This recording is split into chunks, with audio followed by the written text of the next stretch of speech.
Introduction by members. Madam Clerk.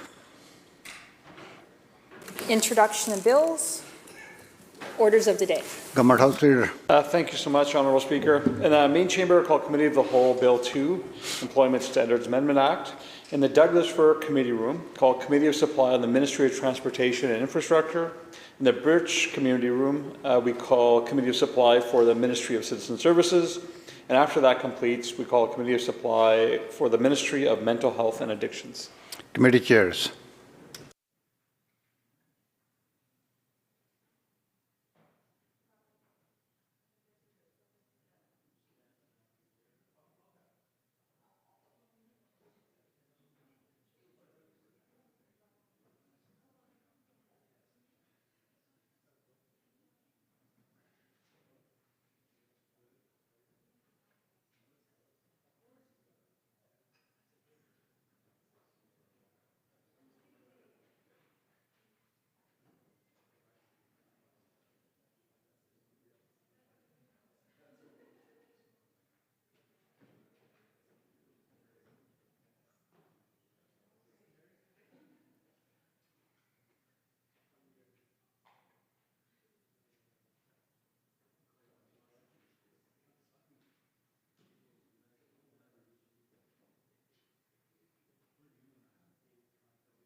All right, members, we're ready to get the committee stage underway for Bill 2, 2024 Employment Standards Amendment Act 2024. We are on Clause 1. Member for Shuswap. Thank you very much, Honourable Chair. Just before the lunch break, the Minister and I were canvassing a series of questions around the 131,000 individuals in BC that are reportedly currently earning the base minimum wage rate. My question through your Honourable Chair to the Minister before the break was if the Minister had any insight into how many of those workers receive additional remuneration on top or above the minimum wage rate, whether that be in the form of stipend, tips, or commissions. Through your Honourable Chair to the Minister. The Minister indicated that he did not have access to that. So this is a follow-up through your Honourable Chair to the Minister. Can the Minister share specifically where the data is reported, where the Minister was able to achieve or identify the number that was provided of 131,000 British Columbians currently being paid the minimum wage, and how that is actually reported out to government?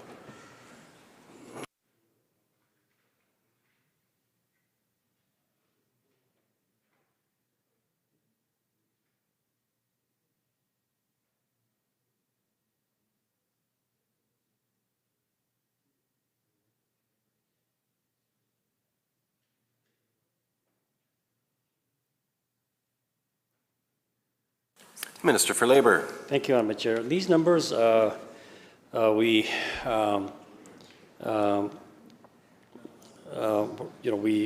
took from the Stat Canada's labour force data that they do it every month, I'm advised. Member. Thank you, Honourable Chair. Can the Minister share which specific year and maybe where that number is reported out here? The Minister's reference in Stats Canada. Just wondering for what period that number was actually reported as. Minister. I earlier answered that question that this is 2023. Member. Thank you. And through Honourable Chair to the Minister, of the 131,000, is that number shared or has it been backed up or verified through the Ministry of Finance? Is there any reporting structure that government has outside of the StatsCan data to confirm or verify that number?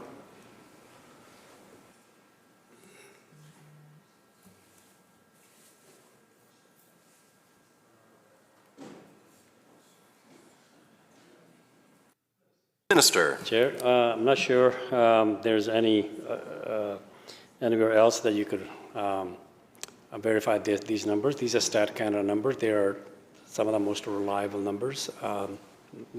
They come up with all kind of stats, and these are one of the stats on the labor force study that they do and data provided.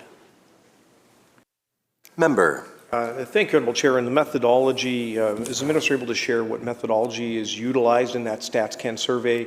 Is that by a phone survey? Is that direct verification of people's pay stubs? Is that through consultation or discussions with businesses to report on what percentage or numbers of employees might be paid the minimum wage? Just trying to understand the robustness of the number that the Minister has referred to.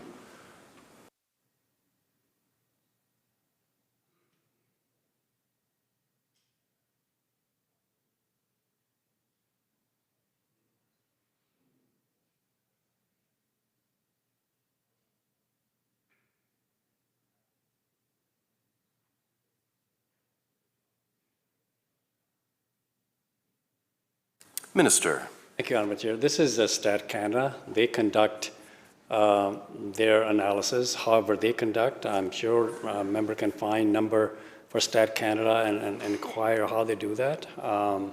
But these are the same stats that Stat Canada put out periodically about the job losses, job gains, unemployment, rates and employment rates. It's all Stat Canada. They're, everyone, I think almost every person who is interested in this field rely on Stat Canada numbers and their analysis. So a member want to check with Stat Canada, he is welcome to do that. Member. Thank you, Honourable Chair. Yeah, I'm certainly familiar with Stats Canada. I'm just wondering, is the Minister able to share, or is he knowledgeable on what methodology Stats Canada uses in determining that particular number?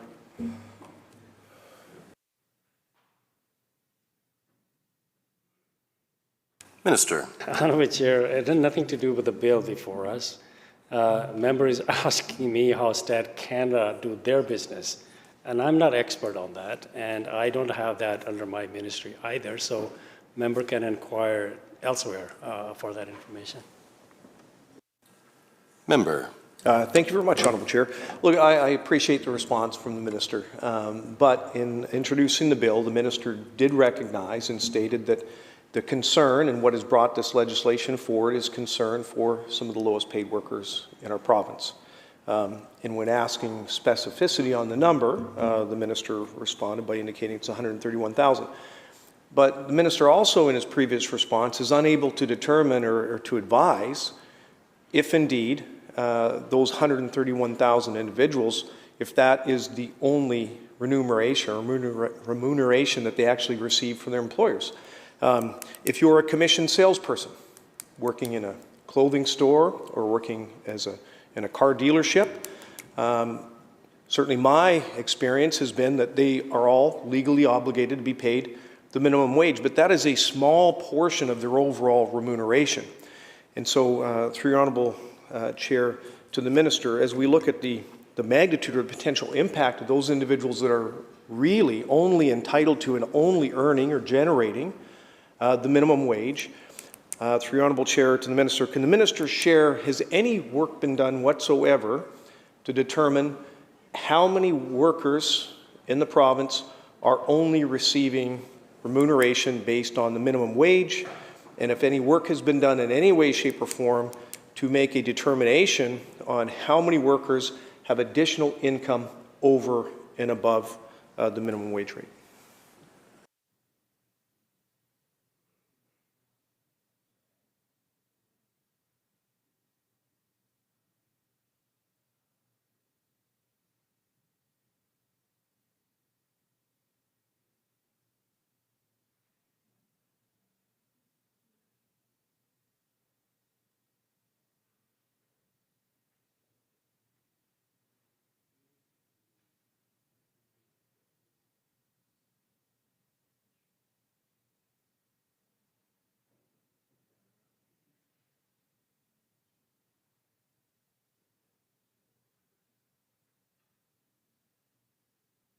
Minister. Thank you, Honorable Chair. I think I answered this question more than once. There's no system available to go and individually ask whether they are paid minimum wage or they are paid any tips that particular day or that particular order. Some people get tips, some don't get tips. It's not mandated by the law that they must be paid tips or a certain amount. And so therefore, we are unable to answer that question. Member. Thank you, Honourable Chair. Through you to the Minister. Is it the Minister's perception that an individual making $100,000 a year cumulative between wages and tips would be characterized as some of the lowest paid workers in the province of BC? Minister. Mr. Speaker, all we are doing here is setting the minimum standard, which is the minimum wage. And employees get higher wages, good for them, through whatever means. Employer decide to pay them higher wages. But the minimum wage is what we are setting. That's what the bill is all about. But the bill, the law is that there must be every employer must pay the minimum wage if there's an employer-employee relationship, and if they're covered under employment standard. And all we're doing here is tying the increases of minimum wage to the rate of inflation. That's all we're doing. Member. Thank you, Honourable Chair. Look, the Minister has confirmed that he has undertaken no consultation with respect to this piece of legislation. The Minister largely is relying on a report that was published by the Fair Wage Commission in 2018, 5-6 years ago. When it comes to consultative with the broader business community, the Minister, and I certainly stand to be corrected, but from what I've heard from the Minister to date is that there has been no broad consultation or inquiry with the larger business community. The Minister has referenced repeatedly reliance on a policy directive that was put forward by the BC Chamber, but that certainly does not speak to the broader business community across the province. Look, the Minister has also shared with this House that the purpose of the minimum wage is to establish the base rate to protect some of the most vulnerable and lowest paid workers in the province.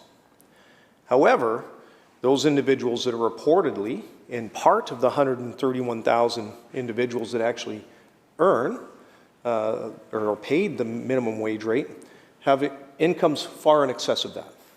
I've gave just a few references.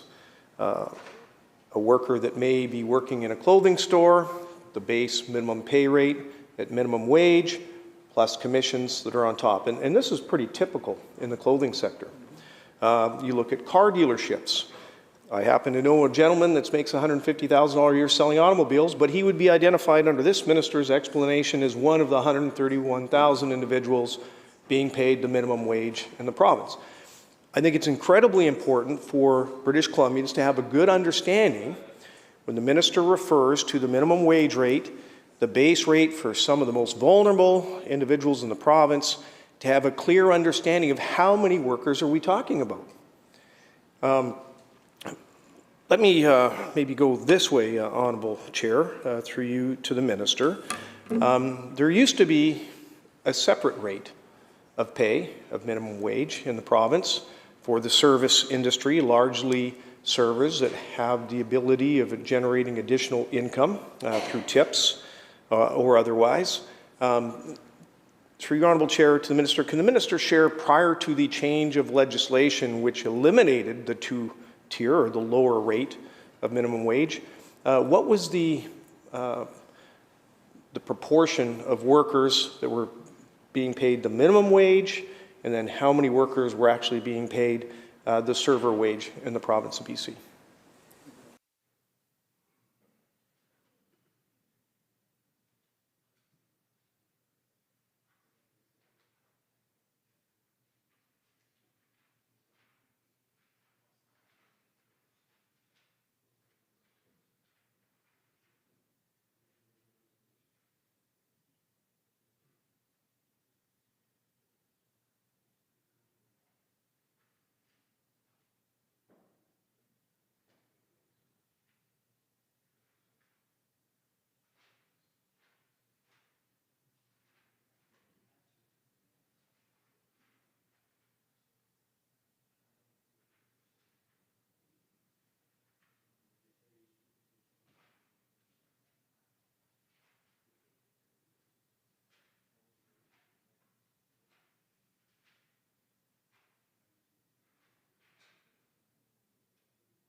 Minister. Thank you, Honorable Chair. Fair Wages Commission gave us these numbers, and they are in the report. The 15,700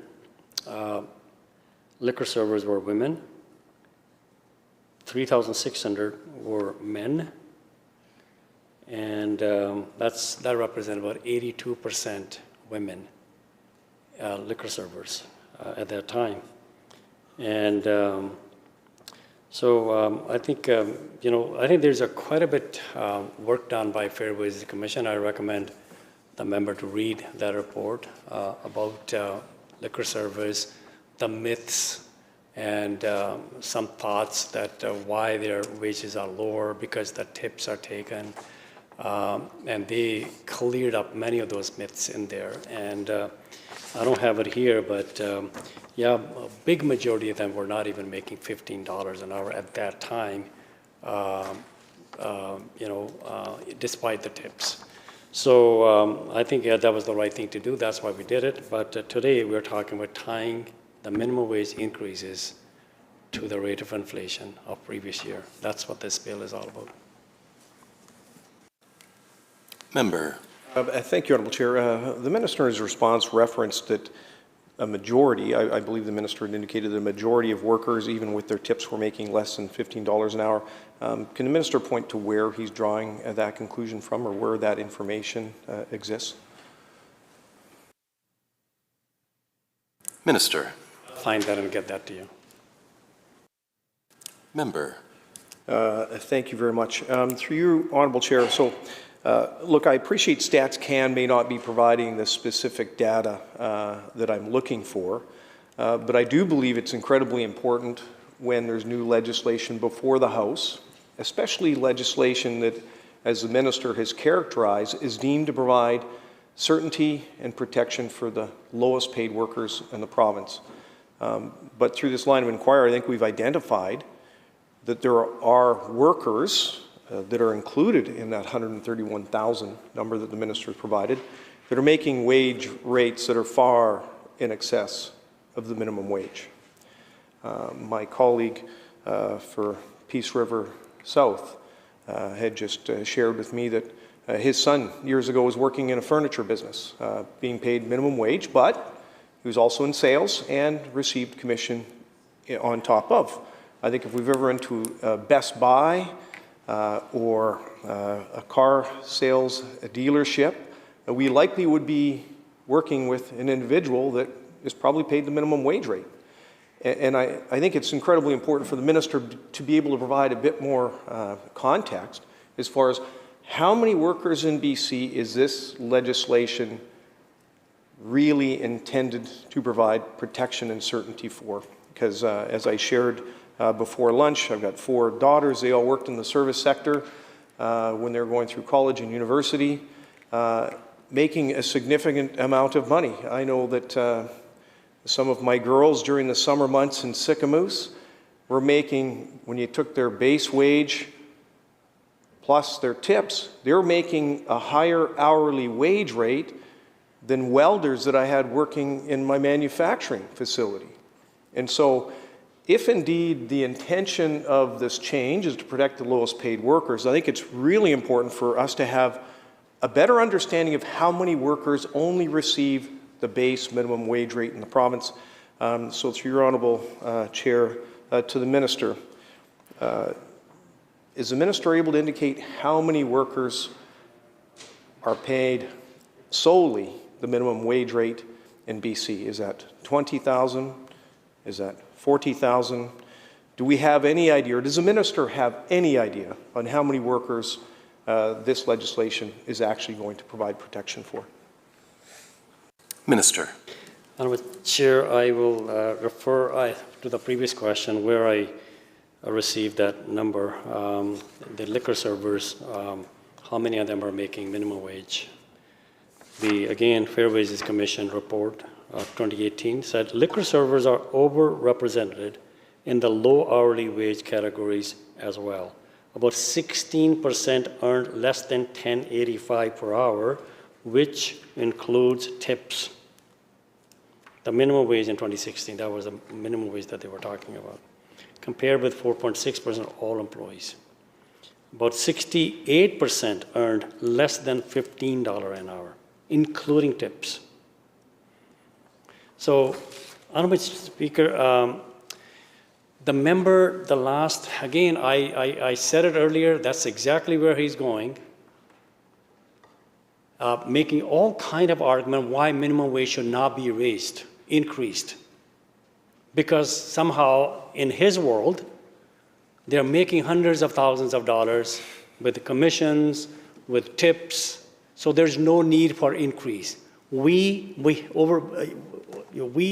actually strongly disagree with this notion on this side of the House.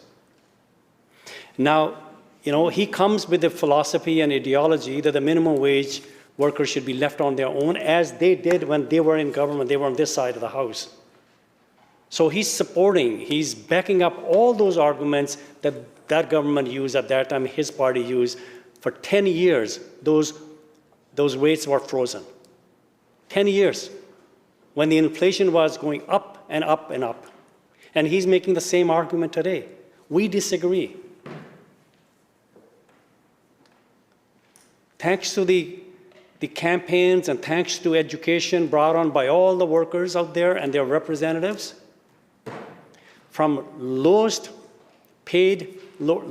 minimum wage in the country, one of the lowest in the country, we are highest of all provinces today, and we're proud of that.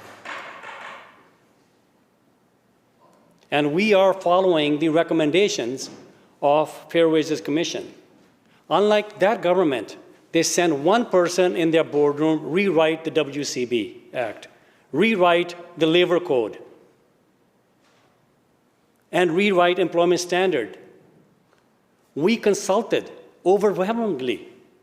The Fair Wages Commission went around, talked to businesses, small businesses, workers, their representatives, academics, came back with a report unanimously recommending, showing us a pathway to go to $15 an hour at least. And we adopted that report, achieved $15.20 an hour in 2021. And we made a commitment. Publicly, I did that as a Minister of Labor. In 2020 campaign, we made a commitment that once we reach $15 an hour minimum wage, we will tie the future increases to the rate of inflation, so those workers will continue to stay with the rate of inflation, rate of cost, so they're not left behind. These are some of the people that they can least afford cost of living increases. And the member time and again is standing up and making argument somehow that they're making hundreds of thousands of dollars, and why, and that there's no need for raising the minimum wage. We disagree. And that's why, and we are taking politics out of this, as was recommended by the Fair Wages Commission, this ad hoc way of giving, governments not to increase minimum wage.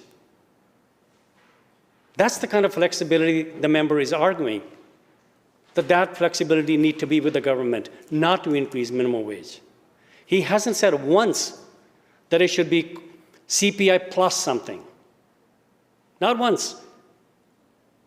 He wants flexibility, and you know exactly what they mean by going back to their record, which means no increases or very little increases to the minimum wage.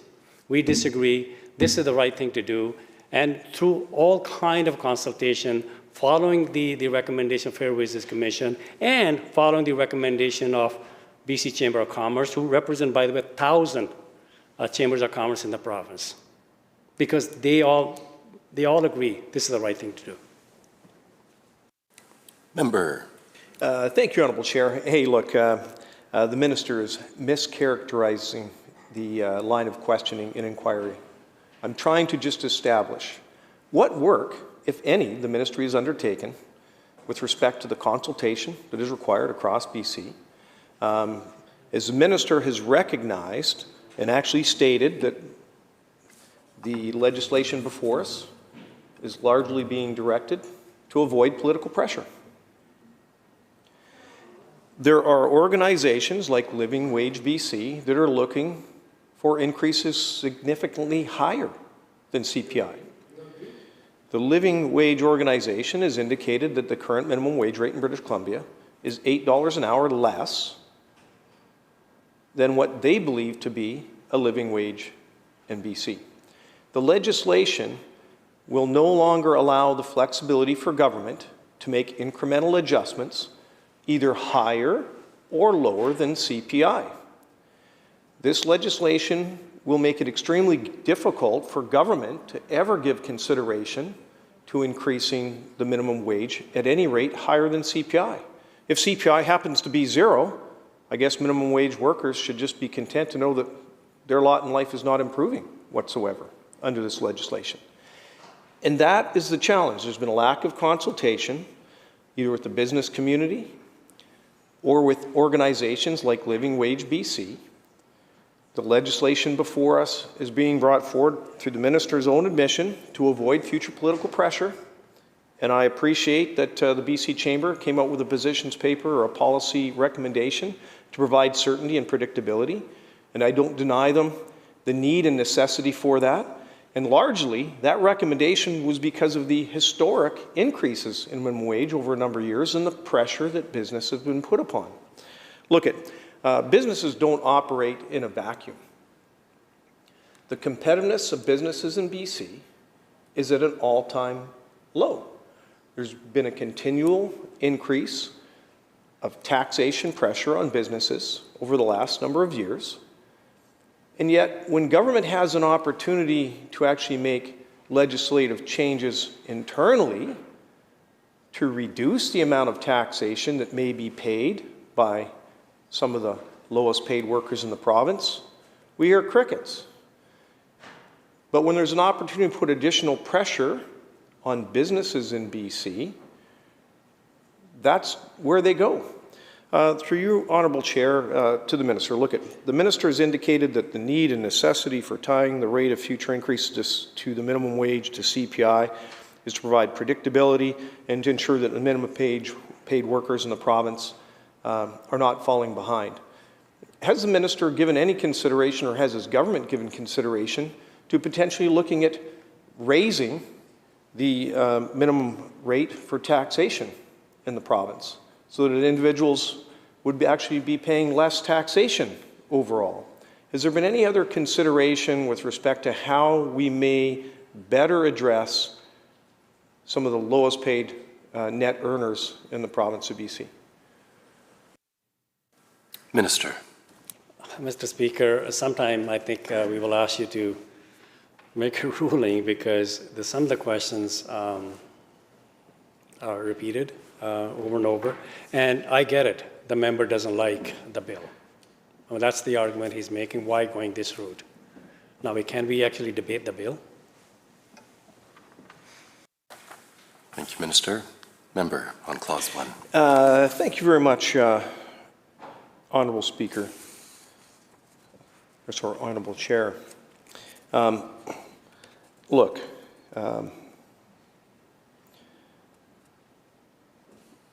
the government and the Minister largely do not know the specific number of workers that are only receiving the minimum wage rate remuneration in the province. I appreciate the information that the Minister has provided with respect to the service sector.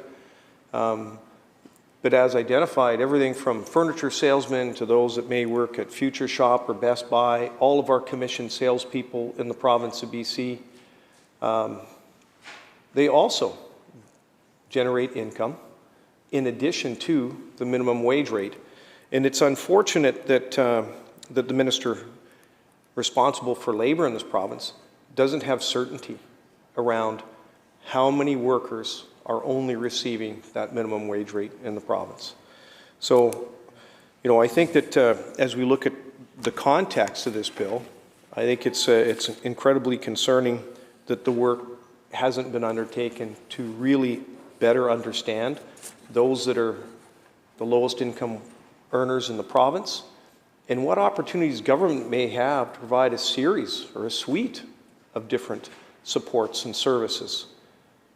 and reduce taxation for those individuals to help increase their ability to meet the ever-increasing inflation and tax rates in the province of BC. Now, with respect to the minimum wage, has the Minister or the Minister of Finance undertaken any calculation to determine the minimum wage rate increase? On what additional taxation revenues does that drive to government or the Minister of Finance on an annualized basis cumulatively? So not just the fact that when the minimum wage goes up, there will be an incremental increase in tax deductions that will go to the Minister of Finance, but in addition to that, there will be additional revenues associated with the employer health tax. Has the Minister or the Minister of Finance undertaken any work to have a look at and determine what that impact is? Minister. Thank you, Honourable Chair. I think the estimates for Ministry of Finance is coming up, and those would be the appropriate, perhaps, questions for the Ministry of Finance. And I think I just heard the member making a point, by raising the wages because the taxes may go up, somehow that is a wrong idea. Well, he's coming up with all kind of ideas here, have nothing to do with the bill here. If the wages go up, there are laws under the Ministry of Finance how they pay taxes. We all pay taxes. And that's the question that can be asked at that time to the Minister of Finance. Thank you, Minister. Member. Thank you very much, Honourable Chair. Through you to the Minister, has the Minister undertaken any consultative work with the Minister responsible for small business in the province to have any opportunity for input on the potential impact on the competitiveness of businesses in BC?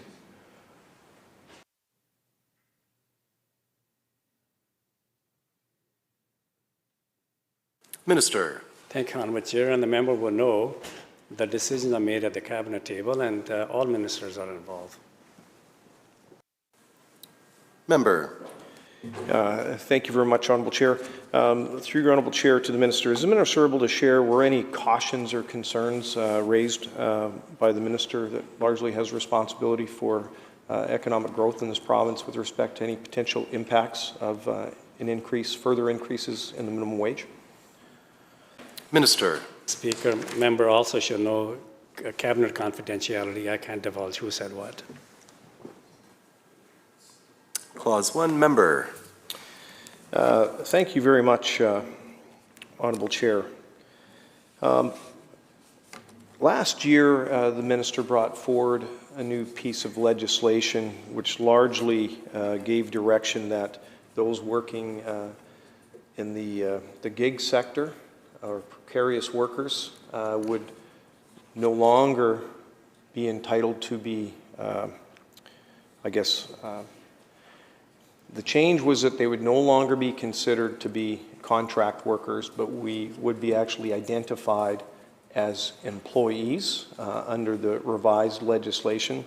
Can the Minister share or indicate whether that legislative change will increase the 131,000 workers that the Minister has identified as earning the minimum wage in BC?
Minister.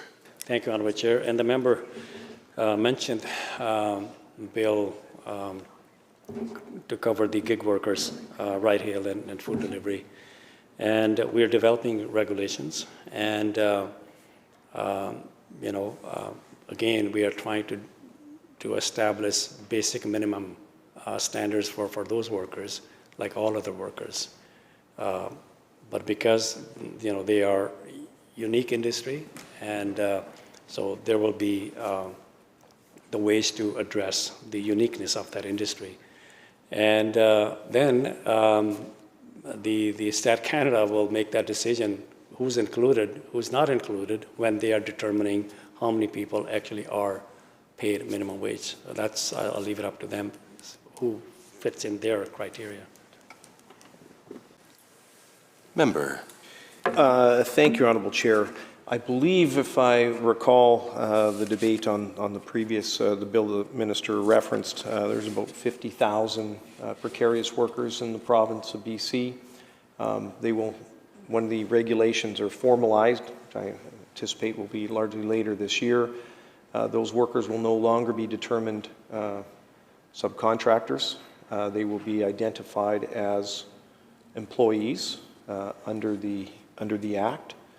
And based on the current criteria, which I certainly believe that Stats can utilize to determine those workers in BC that are earning minimum wage, it would be my assumption that these additional 50,000 workers would suddenly be added to that count and would then increase the number of reported workers that are being paid the minimum wage rate. And the reason that's important is that the Minister doesn't have a good understanding of how many workers in BC that are paid the minimum wage rate are limited to only that basic income.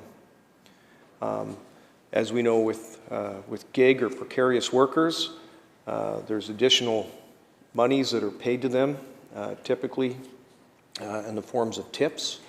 And so, as we look to see the number of minimum wage workers potentially in this province grow from 130,000, as currently reported by Stats Can, we'd see the single largest increase in workers in BC getting paid a minimum wage, not because of any real change with respect to the work that's conducted in the province, but by a legislative change that has now taken away the opportunity for those workers to be considered as subcontractors and now to be considered employees. So, I think that it's important as we look next year to see StatsCan numbers start reporting a sudden huge spike or a great increase in the number of perceived minimum wage earners in the province. It's also important, I think, to appreciate that just because they're being paid the minimum wage rate does not mean that that is the only income that they actually earn. Now, with that change, and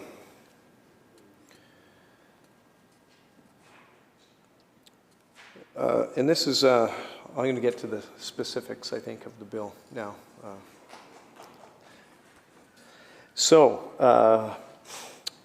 With respect to Clause 3, and specifically... If we could do it in order, so shall Clause 1 pass? Aye. So ordered. Shall Clause 2 pass? Aye. So ordered. On Clause 3, member for Shuswap. Thank you for your guidance, Honourable Chair. With respect to Clause 3, specifically Section 16.1 regarding the establishment of the minimum wage at $16.75 an hour, to the Minister, consider the potential for the new minimum wage increase under Section 16.1 to place small businesses into higher employer health tax brackets. Has there been any work done to determine, with that increase in the minimum wage rate, will that move any employers into or outside of the current exemption for the employer health tax? Minister.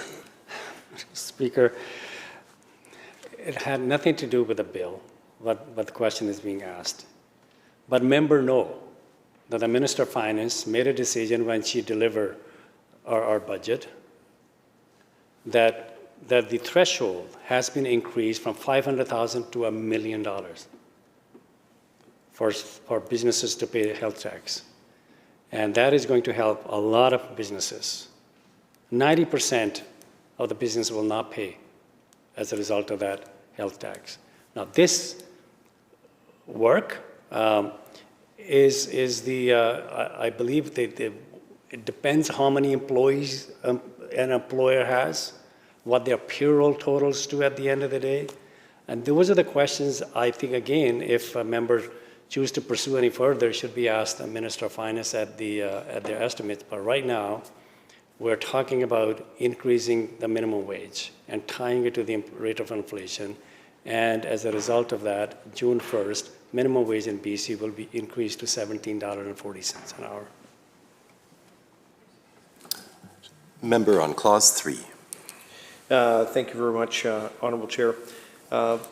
There are businesses in this province who are part of franchises that largely have limitations placed upon them by which how much they can charge for a cup of coffee or other items.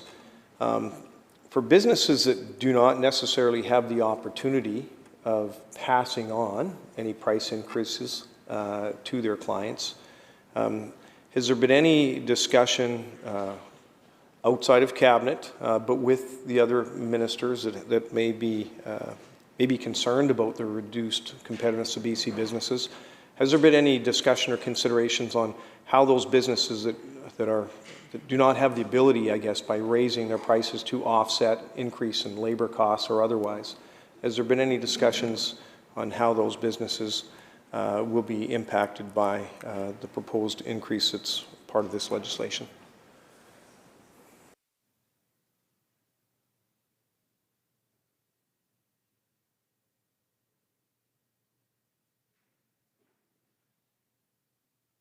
Minister. Thank you, Honourable Chair. We understand businesses are going through a lot of challenges coming out of COVID, and there are challenges, no doubt, and we sincerely feel that. And there are a number of different ways and programs that the government has to support businesses. And one thing that we strongly believe that that support for the businesses, who they deserve and they need, should not be at the back of the lowest paid workers of this province. That's why the minimum wage will go up as per the recommendation of BC Chamber of Commerce, over 36,000 businesses that they represent. And that's one of the way of supporting those businesses, giving them the certainty about labor cost. And that's what this bill will do. And that's why those businesses were recommending that we go this route.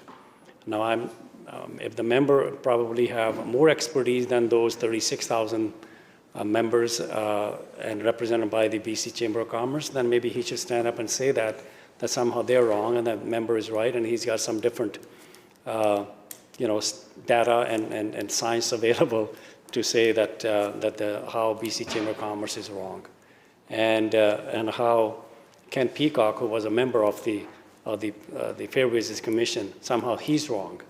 I mentioned that one name because he was part of the Fair Wages Commission and represented business side of it, and one of the economists in British Columbia. So if the member wants to make some statements defying those experts and those suggestions coming from the businesses, he is free to do that. But we are following recommendations because they did a lot of consultation and came back and make those recommendations. This is how to support the businesses. This is how to keep the lowest paid workers also with the rate of inflation. So we're on Clause 3, so let's keep things specific to Clause 3 if we can. Member. Thank you, Honourable Chair. Look, I think it's worthwhile to respond to the Minister's commentary. I have no quarrel with the work that was done by the Fair Wage Commission, but I think it's also important to take note of the fact that the economic environment and the inflation rates that the country and the province was experiencing in 2018 are far different than the situation we found ourselves in now. I also certainly don't have any quarrel with the opportunity for the BC Chamber to present a policy paper, and I think context is important. The BC Chamber have had concerns about the increasing rate of the increases of the minimum wage, which were far in excess of CPI. So I certainly believe that it was the understanding or the intent of the BC Chamber to indicate and maybe give direction to government that look at increases in excess of CPI would be excessive, have a negative impact on business, and if we can at the very least just have consistency, that would be an important first step. But the Chamber certainly is not the only business organization that represents many businesses across the province. And I think also by looking to tie the rate of increase to CPI, even the CPI rate is heavily influenced by taxation, which is fully in government's control. We have a carbon tax at $65 a ton on its way to $80 and looking to triple yet again over the next 3 years. The impact on fuel prices has a significant impact on the CPI rate that's reported out annually, not just in direct fuel for consumers, but also for the transportation network, for getting our food and groceries and goods and services across our province. So government has a significant hand, and I think many would say that probably have the single largest opportunity to influence the rate of CPI. And so, you know, whether that particular measure or tool is the best measure by which government could look to for establishing the rate. Through your Honourable Chair, to the Minister, I know we've been talking specifically just about the Consumer Price Index. Has government given any consideration to any form or measurement tool by which they might look to seek guidance for the rate of increase of minimum wage in BC?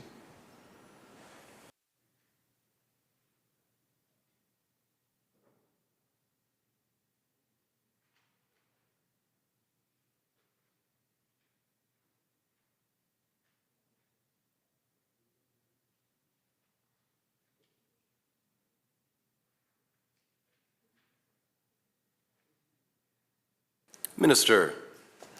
Honourable Chair, Clause 3 talks about establishing a minimum wage, which is $16.75 today, so that going forward, how the increases would start from. That's the baseline. Section 3 talks about that. A member has gone back to the argument of how we came with this to this legislation, why we're doing this. I think we've done that. Those sections are done, and he had enough discussion on that. I think we should concentrate on Section 3. Member on Clause 3. Thank you very much, Honourable Chair. With the legislations that's before us, government will certainly lose a significant amount of flexibility with respect to making adjustments to any increases in the minimum wage outside of CPI. It was only a few short years ago that we saw inflation rates extremely high. We also could be looking at potentially negative inflation.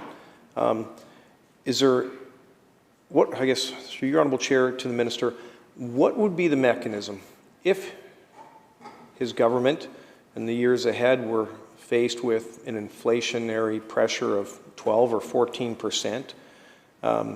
What would be the mechanism, or what would be the time requirement for government to give consideration to making a change to the existing legislation? Is that something that could be activated quickly? Would it allow the flexibility of government? Or what would that process be if either his government or a future government were giving consideration to a change in the rate of the minimum wage outside of CPI? What would the time frame look like in order to have that flexibility and to make those changes?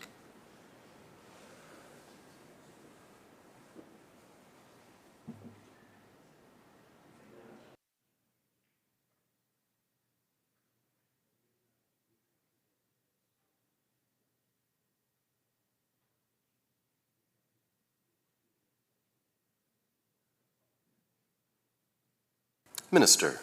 This bill, Mr. Speaker, received royal assent. Then, in the future, if government wish to change, it only has to come back to this House, and it will be the will of this House, and through the legislative changes. Shall Clause 3, Member for Shuswap on Clause 3. Thank you very much, Honourable Chair. Through your Honourable Chair, to the Minister, has the Minister contemplated either directly within his ministry or maybe in consultation with any of his colleagues any work to be undertaken with respect to the competitiveness of businesses operating in British Columbia? And although the minimum wage rate is only a small component of that, is there any work being contemplated by government with respect to kind of a broader review of taxation and the continual erosion of the competitiveness of businesses operating here in BC?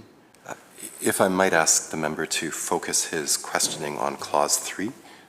More general questions are usually covered at the start of a bill, and we've now moved into specifics on Clause 3, which deals with the minimum wage and the annual adjustment of the minimum wage. Member. Thank you very much, Honourable Chair. I always appreciate your guidance, but I was hoping you might provide me latitude. Is the Minister willing or able to share of any work that might be either considered or under consideration as far as having a look at the continual erosion of the competitiveness of businesses operating here in British Columbia?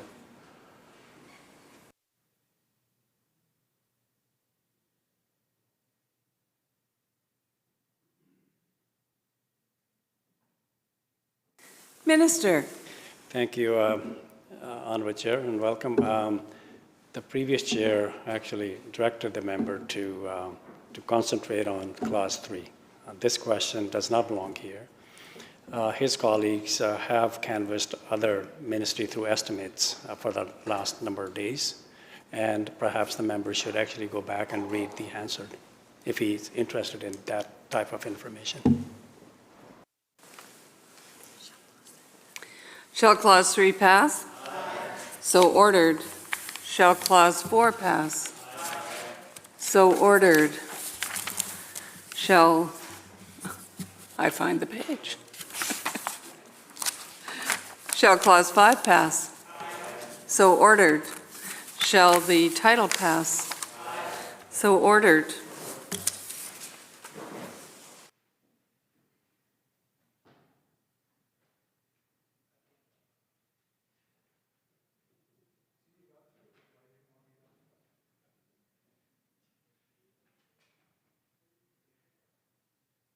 Minister. Thank you, Honourable Chair. I move that the committee rise and report the bill complete without amendments. Members, you've heard the motion. All those in favor? Aye. Opposed? Motion carries. This committee's in recess while we wait for the Speaker.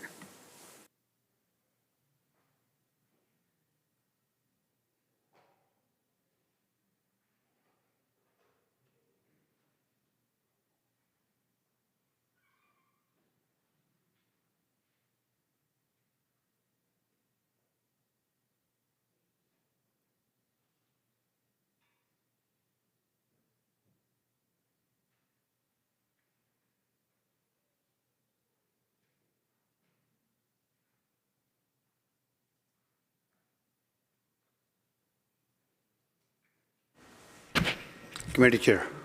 Report Bill 2 complete without amendment. When shall the bill be read a third time? Government House Leader.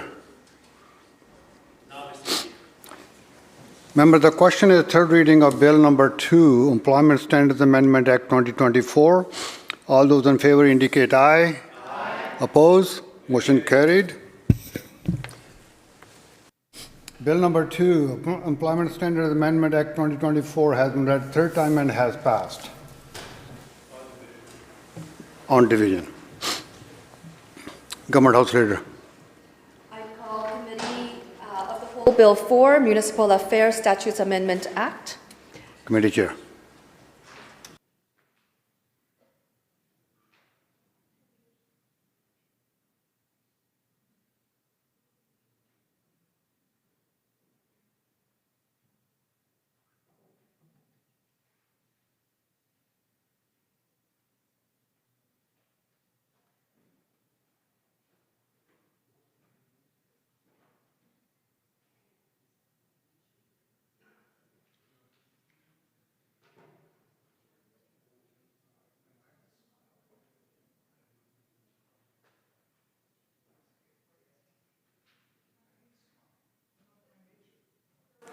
We'll call a short recess so that staff can come in.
We'll call the committee to order. We're dealing with Bill 4, 2024, Municipal Affairs Statutes Amendment Act, 2024. Shall Clause 1 pass?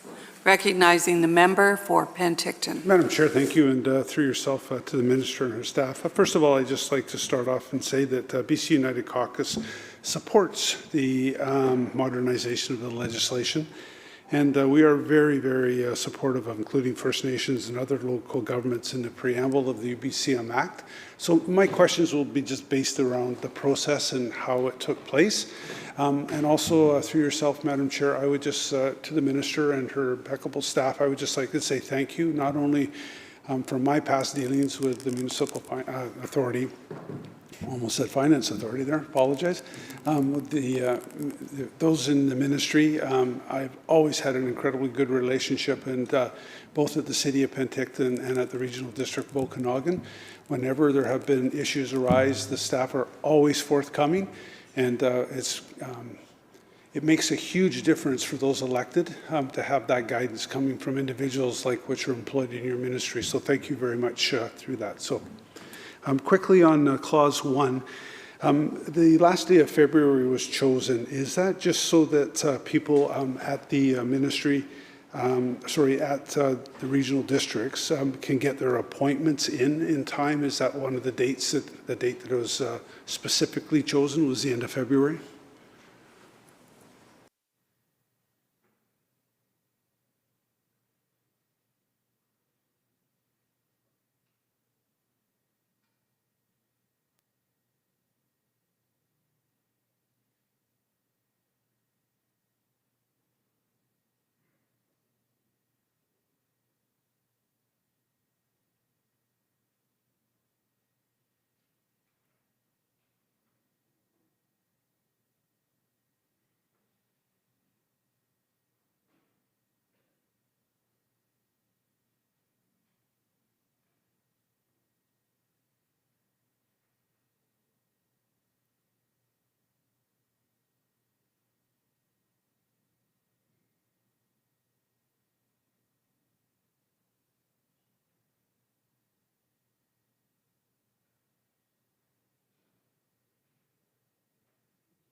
Minister of Municipal Affairs. Thank you, Chair. And through you, I would like to first introduce the following staff that I have with me. I have Tara Faganello, the Assistant Deputy Minister of Local Government Division, Kara Woodward, Executive Director, Joshua Craig, Director of Local Government Finance, Lynn Tang, Director of Legislation, and Sarah Greer, Senior Policy Analyst, and Andrew Johnston, Senior Policy Analyst. I would also, through you, Chair, thank the member for his question and always the wonderful collaboration that the both of us have, because we both agree that when we work together for our local governments, that we only become stronger and stronger voices. So in terms of the question the member has asked, the date of the appointment of regional director of the MFA has not changed.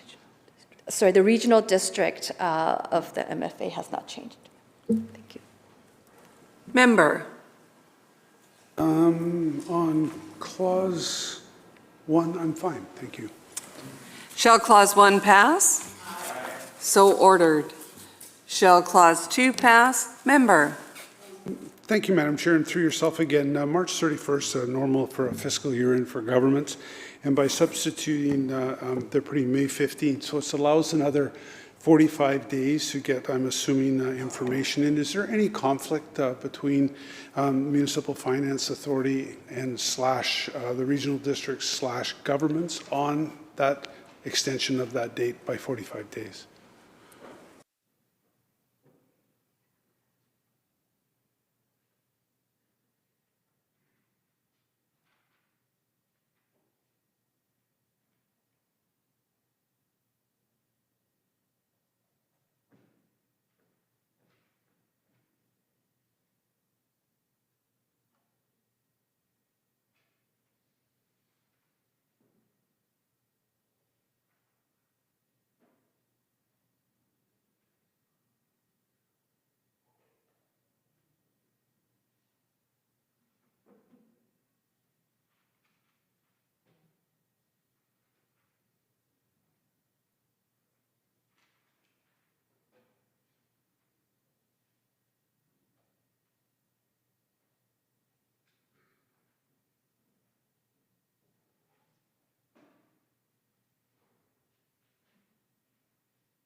Minister. Thank you, Chair. Through you to the member's question, local government year ends is December 31st. And so there's no conflict for the regional district or the local government year end. And there's also no conflict with the provincial government because MFA is entirely independent of the province. Member. I'm fine with Clause 2, Madam Chair. Shall Clause 2 pass? So ordered. Shall Clause 3 pass? So ordered. Shall Clause 4 pass? So ordered. Shall Clause 5 pass? Member. Madam Chair, thank you very much. And just in the preambles, replacing municipalities and local governments, that is put in, I'm assuming through yourself, to be more inclusive of those that may be involved in the local government end of it.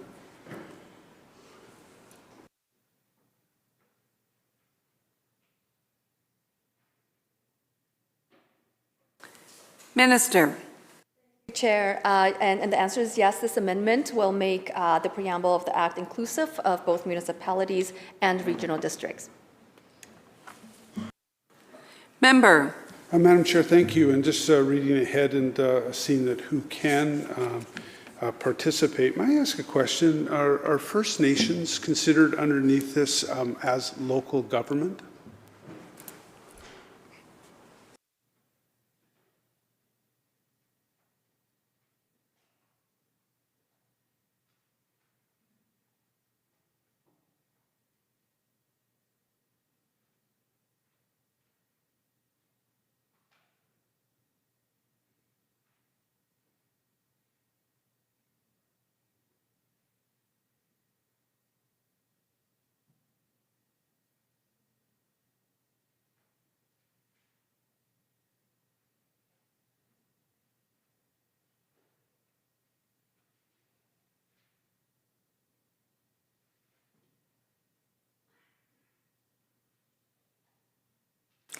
Minister.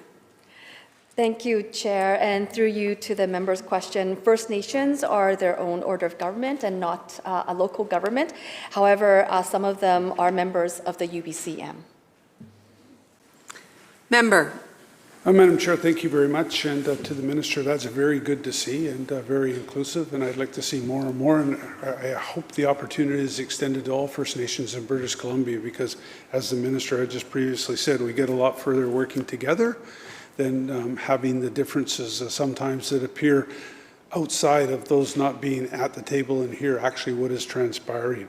So on Clause 5, I'm fine. Thank you. Shall Clause 5 pass? Aye. So ordered. Shall Clause 6 pass? Member. Thank you, Madam Chair. And thus, to yourself, the difference of replacing certify with confirm. May I ask why that has been changed?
Minister.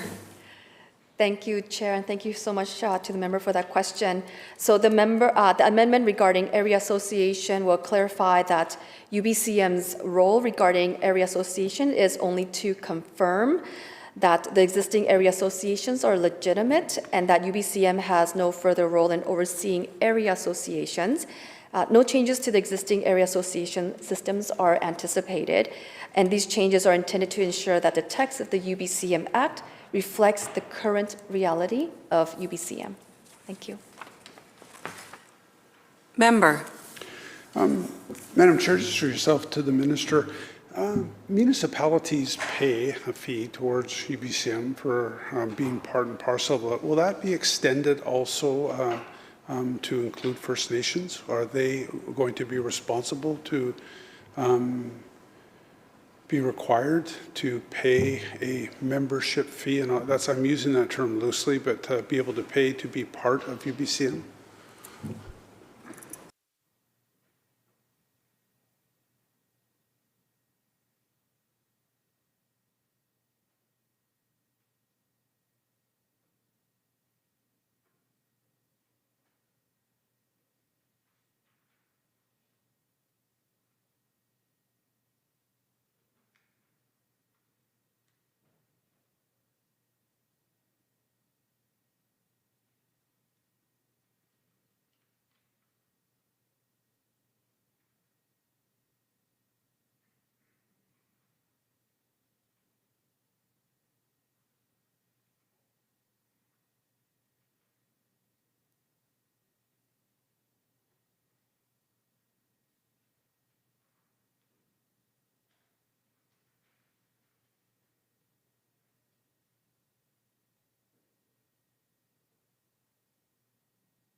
Minister.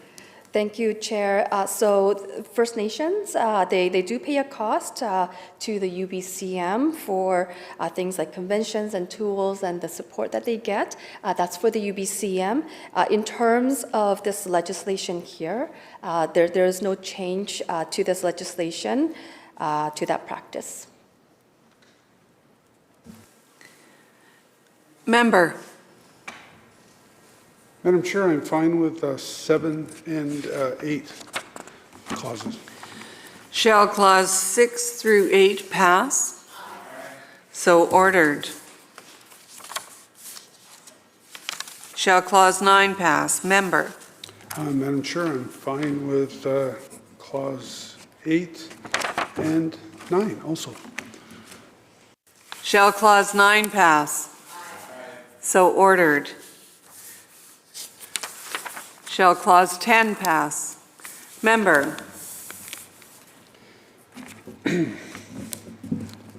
Madam Chair, thank you. Now we get into the disdain of what municipalities do not like to deal with on any occurrences. As a former mayor, I can tell you the number of phone calls I got about barking dogs when my cell phone was quite well known at night was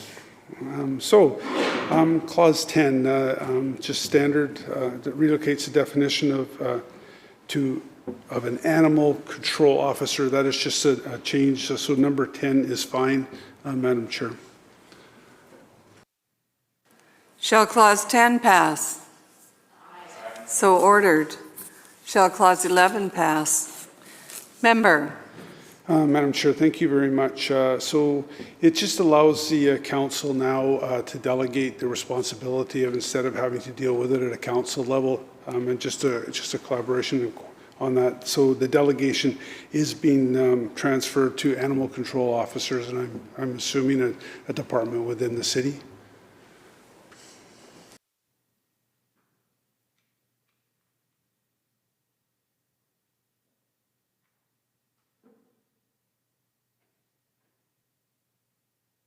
Minister. Thank you, Chair. The answer is yes. Member. Madam Chair, on that clause, and maybe just to follow up in my preamble with it, was, animals these days are close pets of many people, and I would just ask that we don't have any authority or control over the City of Vancouver and their changes, but I would just ask that maybe the ministry can pass along that as new departments are created in the city or new authority is given to departments, that it is taken into consideration. Animals are quite the company of many, many people these days, and I would just ask that those things be passed along to the municipality to ensure that the iron hand of a municipality doesn't come down on those that do their best. And it's unfortunate. It's like the 1%ers. Those that do not control their animals have a tendency to spoil it for everybody else. And I would just hope that there's a little bit of compassion and forethought that goes into any seizures and anything else on that. And so I'm fine with Clause 11 and Clause 12. Shall Clause 11 pass? So ordered. Shall Clause 12 pass? So ordered. Shall Clause 13 pass? Member. Madam Chair, just some quick notes here on authority of municipalities for changing and how it's going to be addressed. Do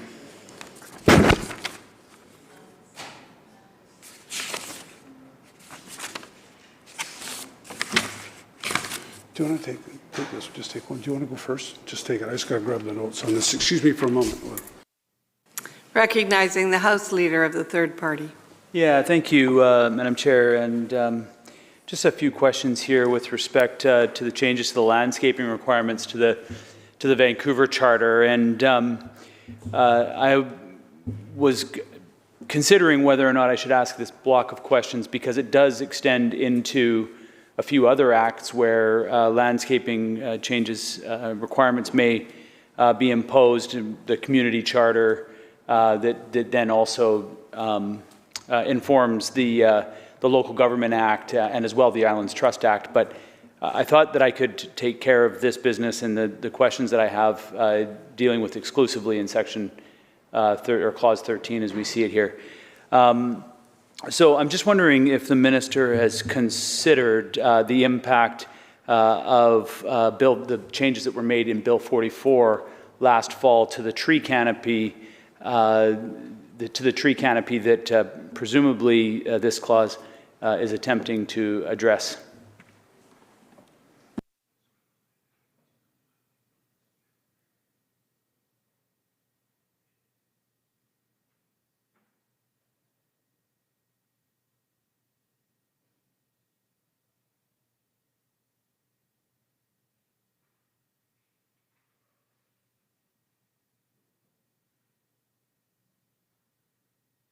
Minister.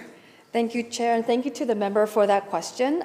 We will take this message to the Minister of Housing in terms of Bill 44. Member from Penticton. Thank you, Madam Chair, and I apologize for that. I buried my own notes in a few pages. Just a question through yourself, Madam Chair. How does the consultation take place regarding the landscaping amendments, and who is consulted and how were they consulted?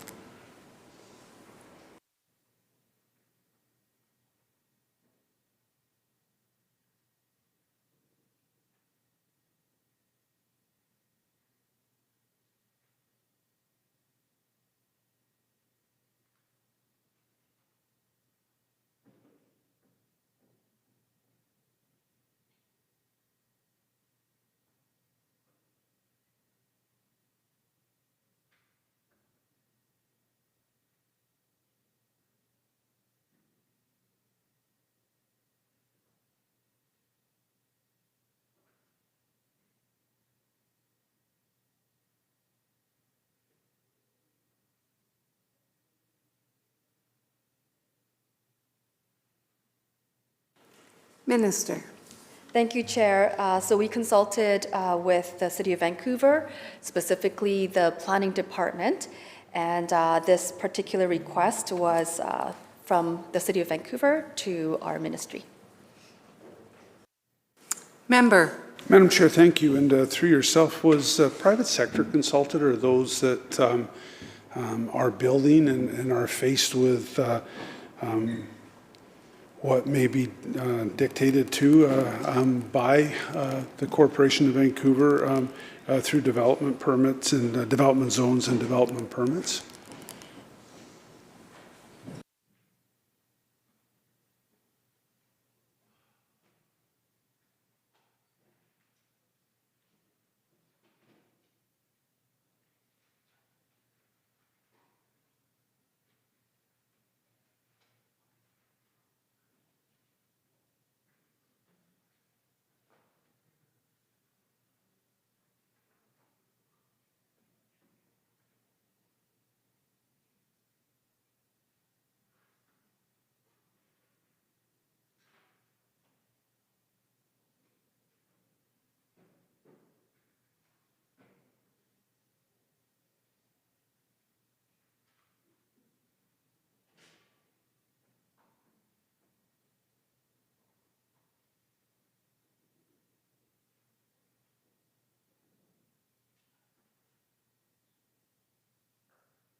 Minister.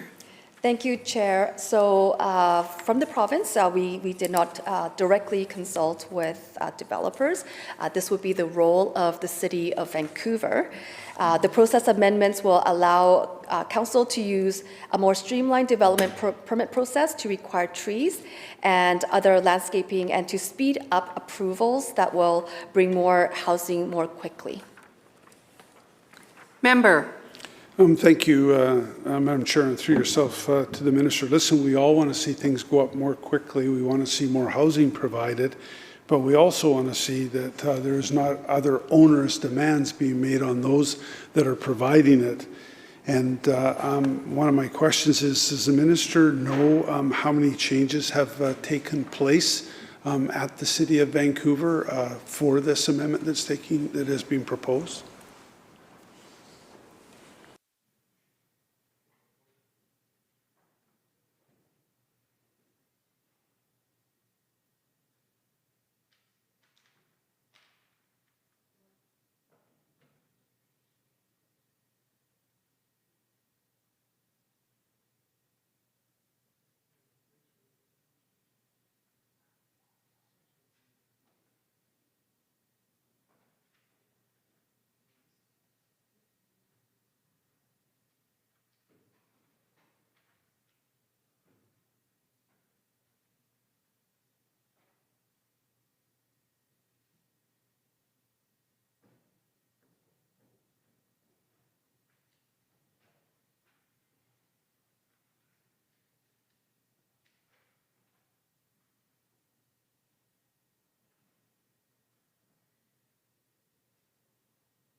Minister.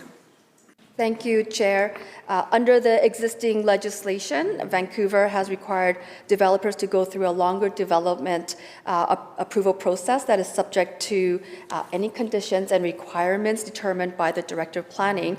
So if passed, the proposed amendments will continue to allow the City of Vancouver to require landscaping provisions, but through a combined development permit, a building permit application. And so a clear and more streamlined approval process will benefit developers. Member. Thank you, Madam Chair. We do want to see that. I'm just hoping that there is a balance in what will be asked for. And I fully understand the ministry isn't going to have any control over that, but providing more authority to the City of Vancouver to do it.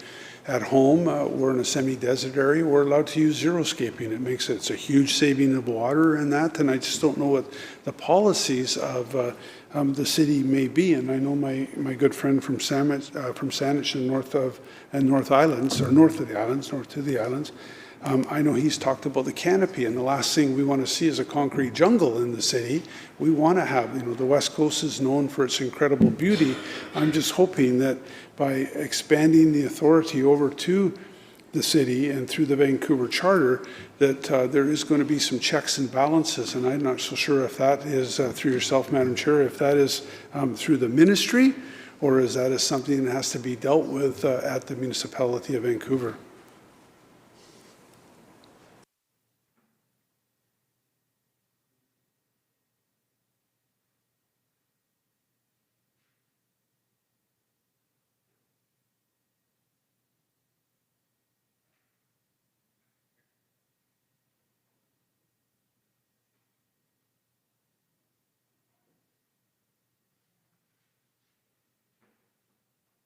Minister.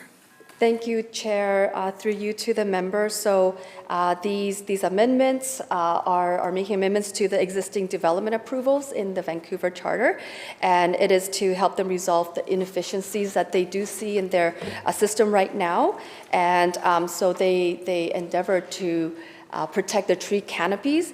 Vancouver has identified areas within its boundaries that lack sufficient tree canopy that are needed to help protect people and protect properties that from adverse effects of the climate change. So this is really, we haven't really changed much, but in terms of giving them the tools to be more efficient. Member. Thank you, Madam Chair, and to the Minister. That's nice to see, and I do hope it continues. As I've said before, Vancouver and here, but specifically Vancouver that we're talking about, is a beautiful city and well renowned and known in the world. I just want to ensure that, number one, it doesn't slow down the permitting process, because as we all know, we want to see roofs over heads of as many people as possible. We also want to see options given to people where they want to live and how they want to live. We want to ensure that the outside aspects of the beautiful city that we know as Vancouver are maintained. One of the issues, adjudication, if there is an issue at the city with particular developers, is that process still confined to the city, or does somebody have the authority to take it higher than the city if it's deemed to be onerous?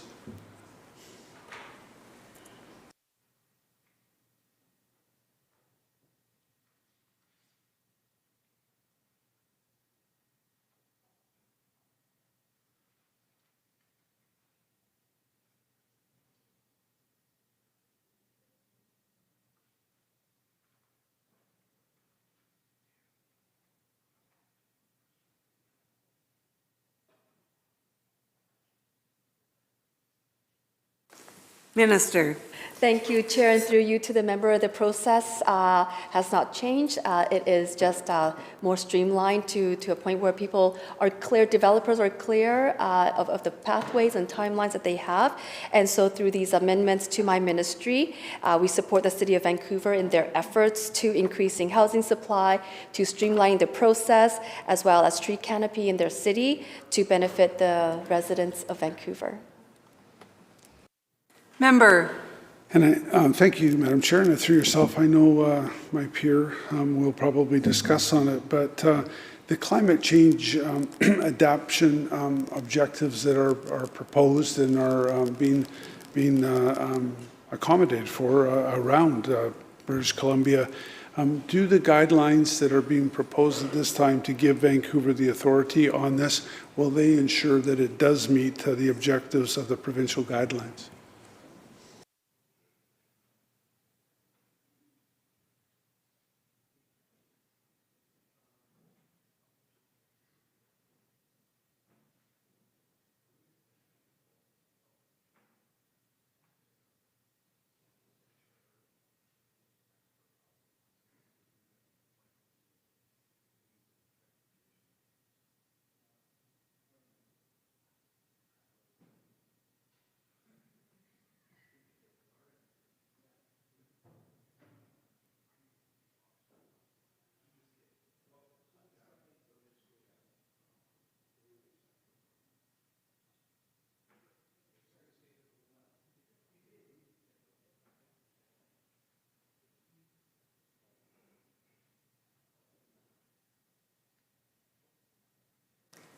Minister.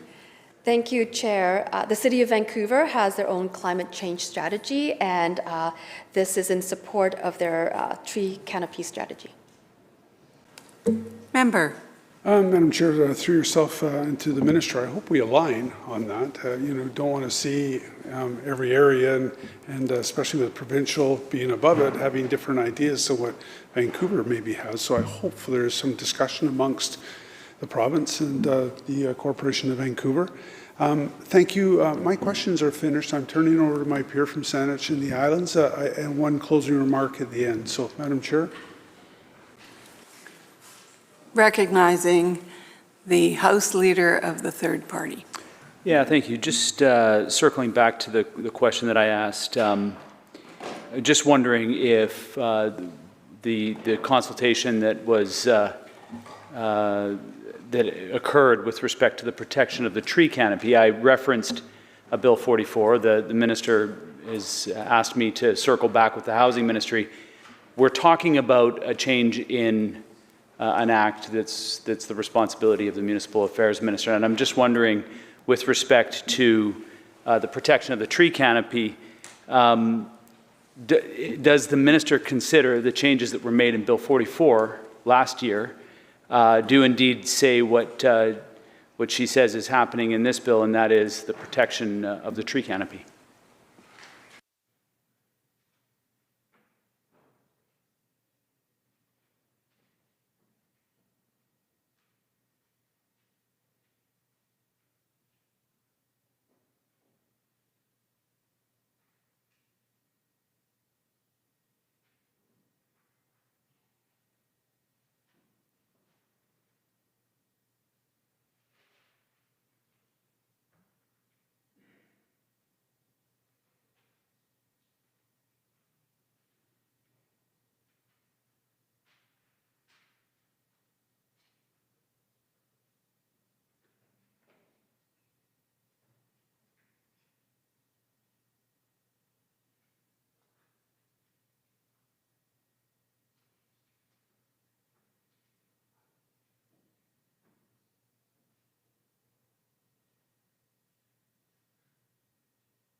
Minister.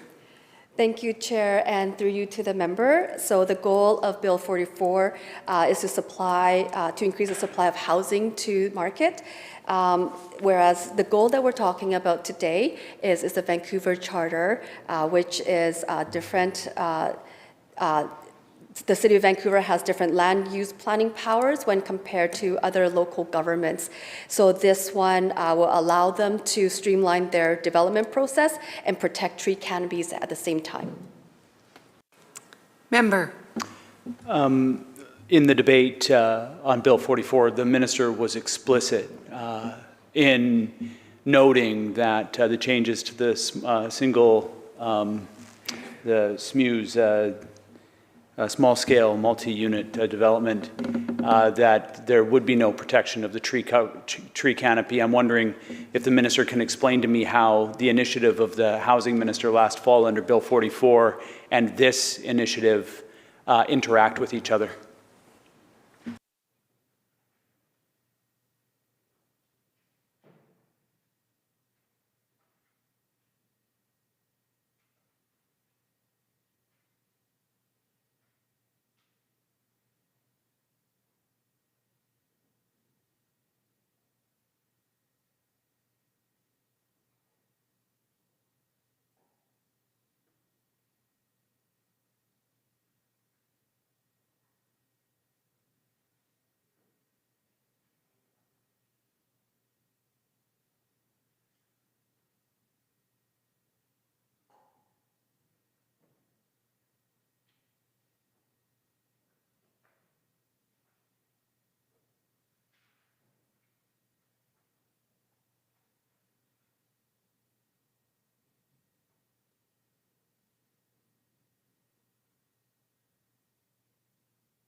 Minister. Thank you, Chair, and through you to the member. The question is noted, and we'll work with the Ministry of Housing to address that at a later time. The bill before us today is on the Vancouver Charter, and as I have said before, the City of Vancouver has a different land use planning process and their powers under the Vancouver Charter. And so this particular legislation is to plant new trees and support new development in a more streamlined process. Member. Okay, so this is the only time that we can have this discussion. The minister can suggest that we'd have this discussion in another forum somewhere else, but this is the discussion that needs to happen on the record. I asked some specific questions, and this small-scale multi-unit development, let's just be clear about this, impacts Vancouver and the Vancouver Charter as well. So there isn't going to be any instances here where we're not having this discussion right now about the impact and how these two pieces of legislation actually integrate or impact each other. Because the Minister of Housing last fall was explicit in that there is to be no protection of tree canopy with the new protection. The minister here today said that the endeavor here is to protect the tree canopy, to protect people from adverse impacts of climate change. Those are the similar words that I used to the Minister of Housing about Bill 44, about the protection of the tree canopy in light of the impacts of climate change. And so what I'm trying to understand is how do these two pieces of legislation, if this is the goal of this legislation today, we actually, this House passed legislation last fall that is in direct conflict to this. So what I'm trying to understand is where those two, where these two pieces of legislation, these acts will impact each other.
Minister.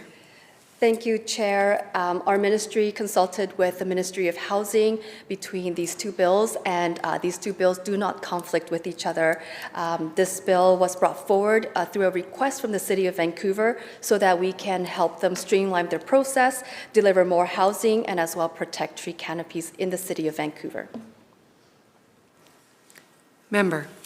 Can this power that's being created here, this streamlining as the minister describes it, be applied to the small-scale multi-unit housing that has been made available to Vancouverites through Bill 44 last fall?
Minister. Thank you, Chair. So Bill 44 relates to pre-zoning, whereas this legislation relates to development permits. And so when we talk about landscaping means any combinations of trees, shrubs, flowers, grass, and other horticulture or architectural elements.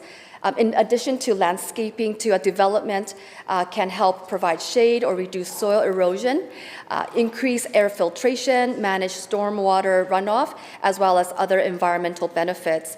And so when we talk about development permits help regulate the building form and location of land uses on a property subject to a development.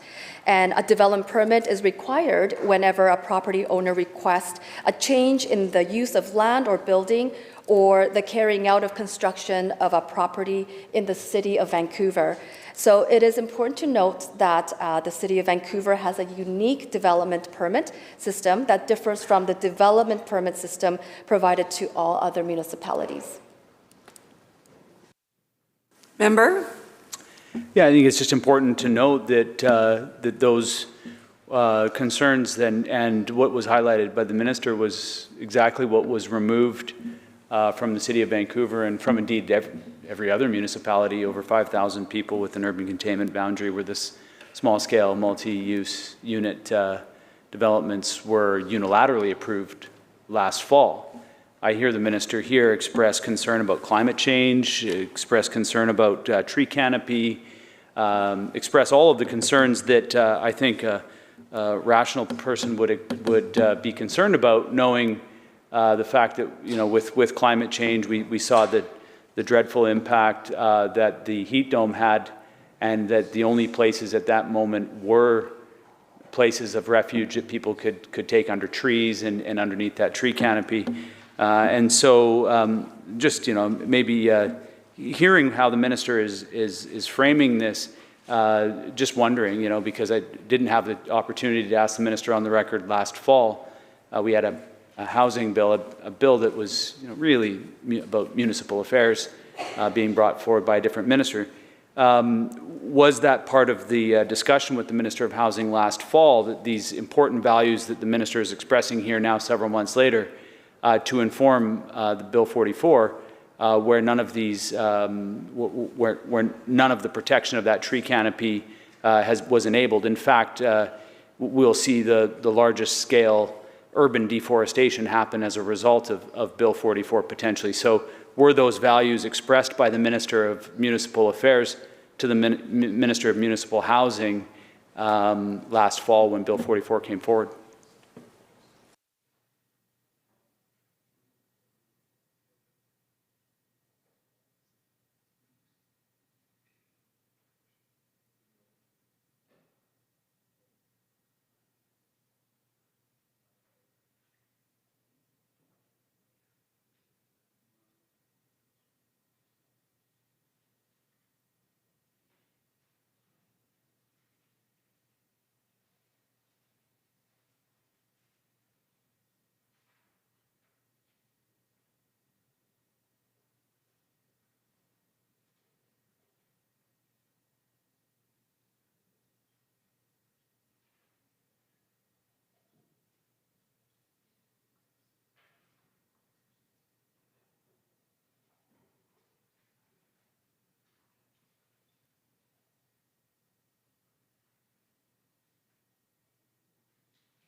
Minister. Thank you so much, Chair. Through you to the member, the questions that you have asked previously all point to Bill 44, which would have been better debated at that time. And so today we are debating Bill 4, which is a direct request from the City of Vancouver to help improve their efficiencies in their development approval processes to get more housing. And so both my ministry and the Ministry of Housing have looked into this, and we are aligned in the positions that we are taking. House Leader, third party. Yeah, thank you, Mr. Chair, and welcome to the Chair. I did raise this with the Minister of Housing several times, and it was part of the frustration of that debate, and I know that that debate was not the responsibility of this minister. However, the inconsistencies I'm raising in the debate of this change to the streamlining of the process and the protecting of the tree canopy, as has been expressed by the Minister of Municipal Affairs. There's an inherent inconsistency between these ministries, which is fundamentally a problem because housing takes place in municipalities, and it takes place in the context of everything else that goes on in municipalities. And when you're not thinking in complete systems, you can have one minister stand up in the fall and put forward legislation that provides no protection to tree canopy, and then several months later, you can have another minister come in and extol the benefits of tree canopy for the protection of people from the adverse impacts of climate change. And we, the members on this side of the House, are supposed to sit here and pretend like there's no dramatic inconsistency between those two things. And I recognize that there's different processes, and I recognize that the Vancouver Charter is unique. But the reality of it is the tree canopy is not. It provides the same benefits to the City of Vancouver as it would provide to the City of Victoria, as it would provide to the City of Kamloops, as it would provide to the City of Kelowna. And so this is a moment and an opportunity to point out to the other minister that's responsible for local governments and the form and character of our communities, that if they're going to come in here and talk about the benefits of tree canopy and protecting from the adverse impacts of climate change, then I would ask the minister to go back to her government and demand that there's some consistency in the policies that they're bringing forward and some consistency in the language that they're using to describe it. Because there is a deep inconsistency with what this minister has said, and I'm not debating against these. I think that this is exactly in line. This minister and I are directly in alignment. It's the other minister that I'm not in alignment with.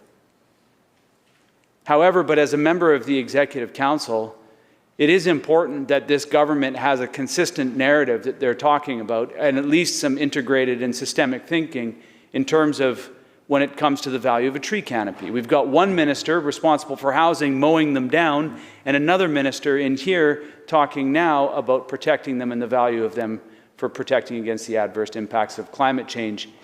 It needs to be noted. And I just ask this minister that's responsible for local governments, responsible for the form and character of our communities, responsible for thoughtful planning and development, coordinated and integrated, thoughtful planning that includes all the other things that humans need in order to live in their communities, including tree canopy. That when the government's bringing forward initiatives, we need somebody in that cabinet that is fighting for the form and character of our communities. And I'm not talking about preserving the communities and neighborhoods the way they are. I'm talking about preserving the necessities of a quality of life in those communities. And we need a champion for that. Somebody in government needs to champion that, because what happened last fall undermined communities' ability to protect and care for the health and well-being of their citizens. No protections that are being afforded to the City of Vancouver for a development permit are afforded to the communities that are going to be impacted by the small-scale multi-unit development that's happening in the communities. And that's a dramatic inconsistency, and it needs to be noted. And so I appreciate the minister's response, and I hope the minister will be that champion within the cabinet to start the integrated and interconnected thinking that's needed in order to ensure that our communities protect the citizens that live in them. Especially if we're going to invite thousands, millions of more citizens to live in our communities, we better be doing everything we can to protect them from the adverse impacts of climate change, in the minister's own words. Member for Penticton. Are you done? Okay. Mr. Chair, thank you very much. No more questions from myself, and just through yourself to the minister and her staff, I just want to thank each and every one of you again for not only the opportunity that I have here in the chambers, but to what you provide to big, small municipalities, to those at Islands Trust, and to those at First Nations now that are included in the changes that have taken place. UBCM is a wonderful entity, but the ability to speak directly through yourself, Mr. Chair, to ministry staff and to the minister makes a huge difference. You know, UBCM is a big lobby group that we get deluged with all the time and get lots of articles put through, but having the open door that this ministry has continually showed over the years that I've been involved in regional politics has made a huge difference. So I just want to thank each and every one of you. Keep up the good work. Thanks. Thank you, Member. Shall Clause 13 pass? So ordered. Shall Clause 14 pass? So ordered. Shall the preamble pass? So ordered. Shall the title pass? So ordered.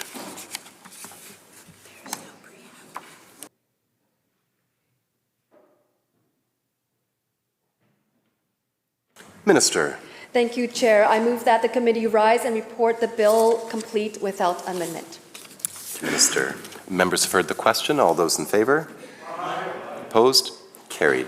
We'll await the arrival of the Speaker.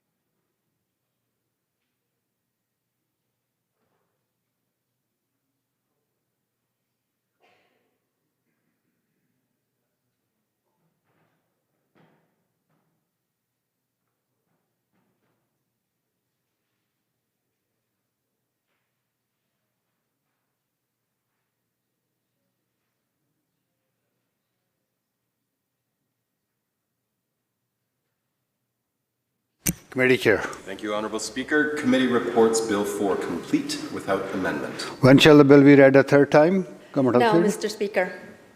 Members, the question is third reading of Bill number 4, Municipal Affairs Statutes Amendment Act 2024. All those in favor indicate aye. Aye. Opposed? Motion carried. Bill 4, Municipal Affairs Statutes Amendment Act 2024 has been read third time and has passed. Government House Leader. Thank you, Honourable Speaker. I move that we have a short recess for 5 minutes. The House will be in short recess.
All right, members, we'll draw this House back to order, recognizing the Acting Government House Leader. Thank you, Honourable Speaker. I call Committee of the Whole on Bill 7, Social Development and Poverty Reduction Statutes Amendment Act.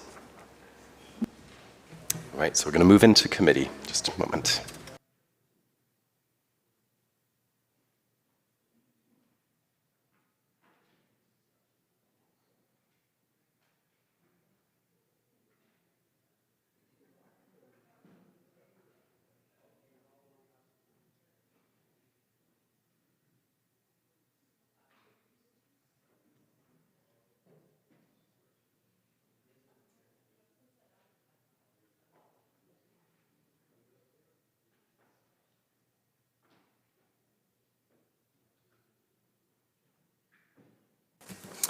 All right, members, we're committee stage Bill 7, 2024, Social Development and Poverty Reduction Statutes Amendment Act 2024. Recognizing the Minister for Social Development and Poverty Reduction. Thank you, Chair. Honored to be here to speak to Bill 7. Honored to be on the territory of the Algonquin-speaking people. I want to introduce my staff. To my left, my ADM, Suzanne Christensen, responsible for Research, Innovation and Policy Division. To my right, Leah Squantz, Executive Director, Strategic Policy and Legislation Branch, and who has got my back, Jeff Henderson, Director of Legislation, Strategic Policy and Legislation Branch. If I may make some introductory remarks, times are very hard right now for the people that we serve in British Columbia. People are facing big challenges, and global inflation has hit people very hard. We are determined to keep doing more, to work on systemic generational change that will help people better their lives. We're taking that action by introducing Bill 7. This proposed legislative change, first of all, to the Poverty Reduction Strategy Act, includes updating our poverty reduction targets. These are new 10-year targets to reduce poverty by 60%, child poverty by 75%, senior poverty by 50%. The seniors poverty target was not in our first poverty reduction strategy act or strategy. These targets will build on the progress that we have made, allowing us to focus on making systemic changes that will have long-term generational impacts. We know some groups are disproportionately impacted by poverty, and that is why also in this legislative change we are refining and broadening the key populations and identified key groups, such as persons receiving social assistance who are at particular risk of poverty. It's then the responsibility of me as minister and future ministers to consider these particular named groups when writing a poverty reduction strategy and investing in people. We are also proposing changes to the income and disability assistance laws. Those are bundled into Bill 7. Because everybody deserves to build a good life for themselves and their families, we are making a number of changes. One, we are moving away from policies that penalize people for making mistakes in a system that can be difficult to navigate. We're eliminating fines for people who have incurred an overpayment due to misreporting income. Repayment will still be required, and severe consequences remain for those who commit fraud. But for those who make a mistake, repaying any overpayment is a penalty enough. We're also introducing a more graduated system of financial penalties for people who don't follow their employment plans. And we're also making amendments to allow for pilot projects, paving the way for future change. Also, our government made a commitment when it passed the Declaration on the Rights of Indigenous Peoples Act to bring our legislation, all our legislation, into alignment with UNDRIP. Amendments in this bill today give us, do that with the Employment and Assistance Acts. We also are looking forward to working with nations going forward to make that real for their governments. This is simply enabling. And we will continue to work with Indigenous people to incorporate Indigenous identified wellness measures and actions into our work moving forward. And as I detailed in my first and second reading speeches, the addition of a client needs assessment employability plan is the most significant change for people in the two income assistance acts that we are amending today. In closing, we are building a system that acknowledges barriers to both work and assistance and removes those barriers. Thank you to the members opposite and to the chair for convening the debate. I look forward to your questions. Thank you, Member for Vancouver Langara. Thank you, Mr. Chair, and I appreciate the opportunity to my colleague, the member from Peace River North, who is the Shadow Minister for Social Development and Poverty Reduction, to lead off and ask some questions here about Bill 7. And I do know that there are members of the third party here as well, and other members, Parksville Qualicum, that may want to ask some additional questions as well. So as we first address the bill itself, as the Minister was just referring to in her opening statement here at committee stage, there is continued challenge as to how we as a province address poverty, those living in poverty, certainly as a whole, but also for children, for seniors, for Indigenous peoples, to name some of our British Columbians that are clearly challenged with this. I know that in terms of the significant change that is, as the Minister just put it, to incorporate new definitions that we'll obviously get into relating to a client needs assessment and employability plan, that is a significant change in terms of the overall structure and the intention of these new tools and requirements. But first, to start with this question, Mr. Chair, that I understand that the need, putting aside DRIPA, which we will get to also in the course of this bill, the Declaration of Rights of Indigenous Peoples Act and the alignment of laws under Section 3 of that Act. We also understand that some of these changes flows from the report provided by the First Call Child and Youth Advocacy Society, which has shown, unfortunately, a continued upward rise in child poverty rates in British Columbia. We've seen those rates as high as, for those children living in single-family households, the rate is a staggering 40%. And also that, according to First Call, this government has overseen the first annual increase in child poverty since the financial crisis in 2008.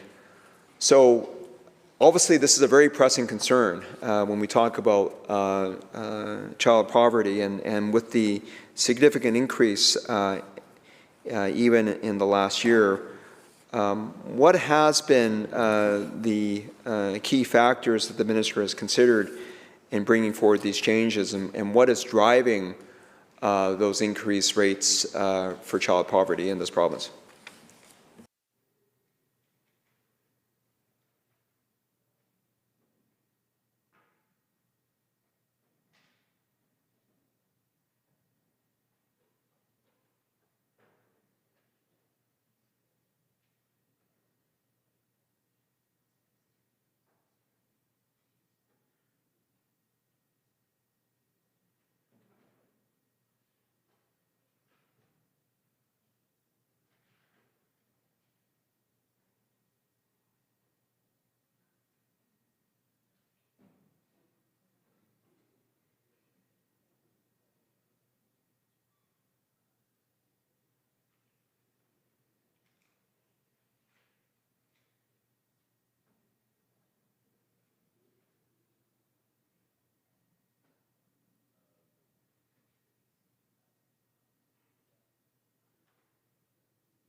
Minister.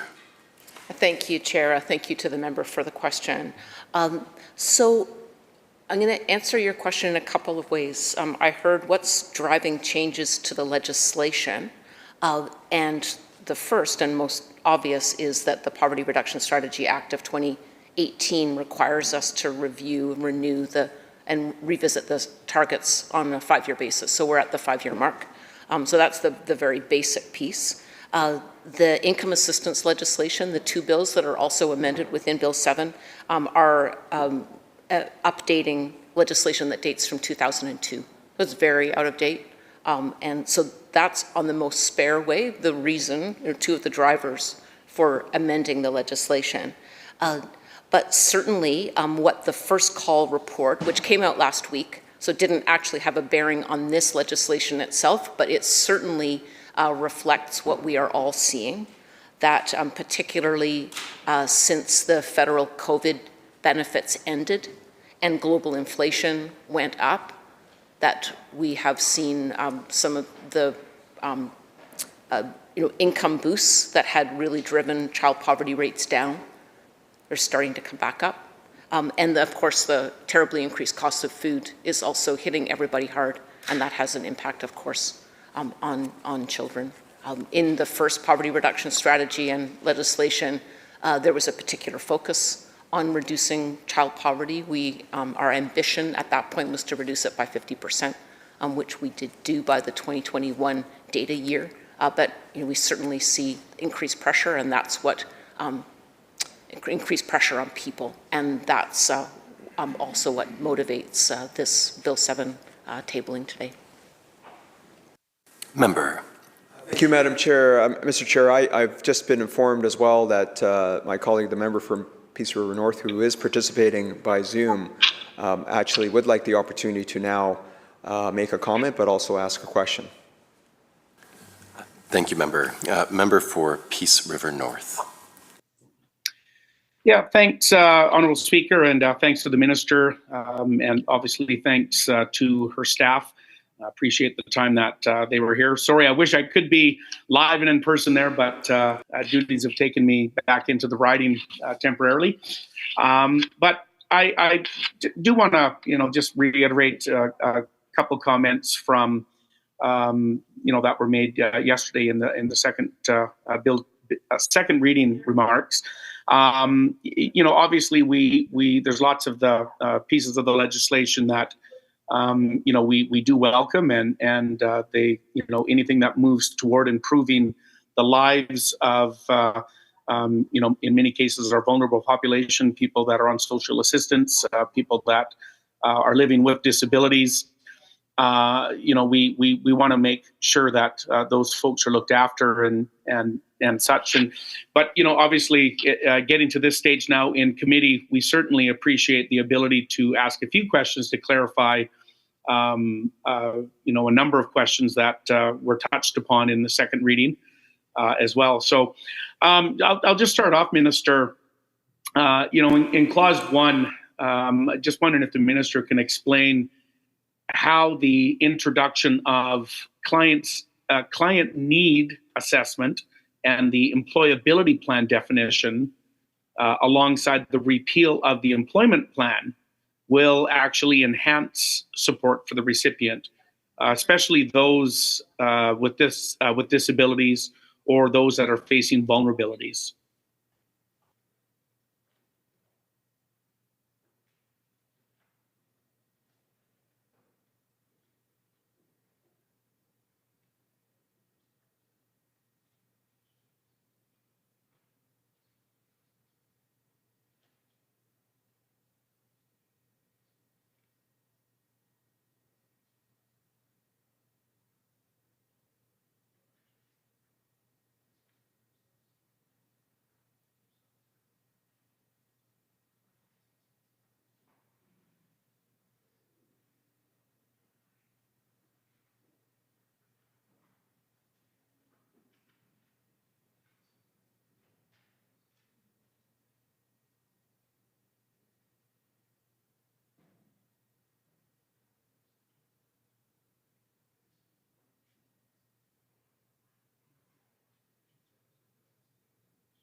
Minister. Thank you, Mr. Chair. So the very basic answer is definition in clause 1, so that we know the common language as the work is interpreted. I think the member is now taking us into clause 2 in a way, and so I'll just give a very spare answer as I did in the second reading debate.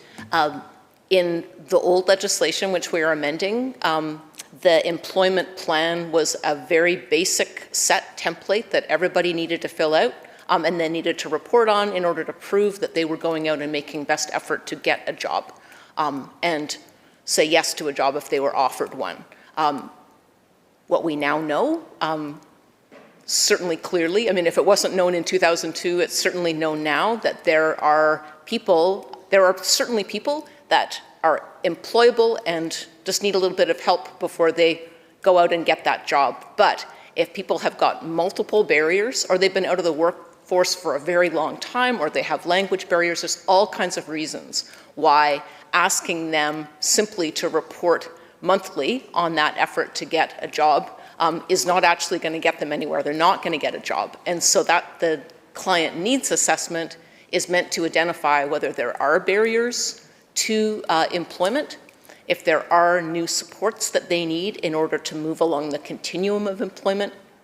And then the employability plan is something that is worked on with that individual to get them ready, to get them connected with the training, the extra supports. And then that is what is the condition of receiving income assistance that the individual then has to carry out that employability plan. I'll also just note, because I know this is a passion of the members, that what is being put in place here is a requirement for income assistance recipients, not a requirement for disability assistance clients. We can talk about the subtlety of that, and I look forward to the next question.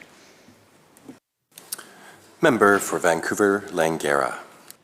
Thank you, Mr. Chair, and appreciate the response. And I'm sure that the member from Peace River North will have much opportunity to pursue the understandings, the underpinnings of the bill and the change. So that will come in the sections to follow, as the member from Peace River North has introduced in his initial question. I just want to follow on, though, as well, in terms of the minister's previous response to my first question around effectively what is driving the need for the change. She referred to the fact that the First Call Child and Youth Advocacy Society report, having only recently come out, certainly is acknowledged by the minister and the ministry in terms of the current statistics, which shows that unfortunate upward rise in the child poverty rate in BC.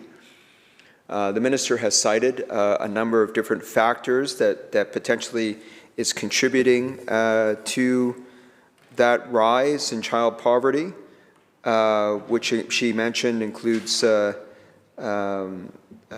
change in the federal coded benefits, as well as global inflation, general costs of food. We all know that there's significant affordability challenges here in our province, and that has been, despite the measures that are implemented, still a challenge for children here, as we see, and their families. And so that brings me back to understanding when you're looking at the nature of this change that's being proposed under Bill 7, it's important to understand the challenge that's being addressed and the factors that are driving this challenge. We've talked briefly about the significant rise in child poverty rates in British Columbia. We've talked about some of the factors that might be contributing to that. The reasons for the change, though, suggests that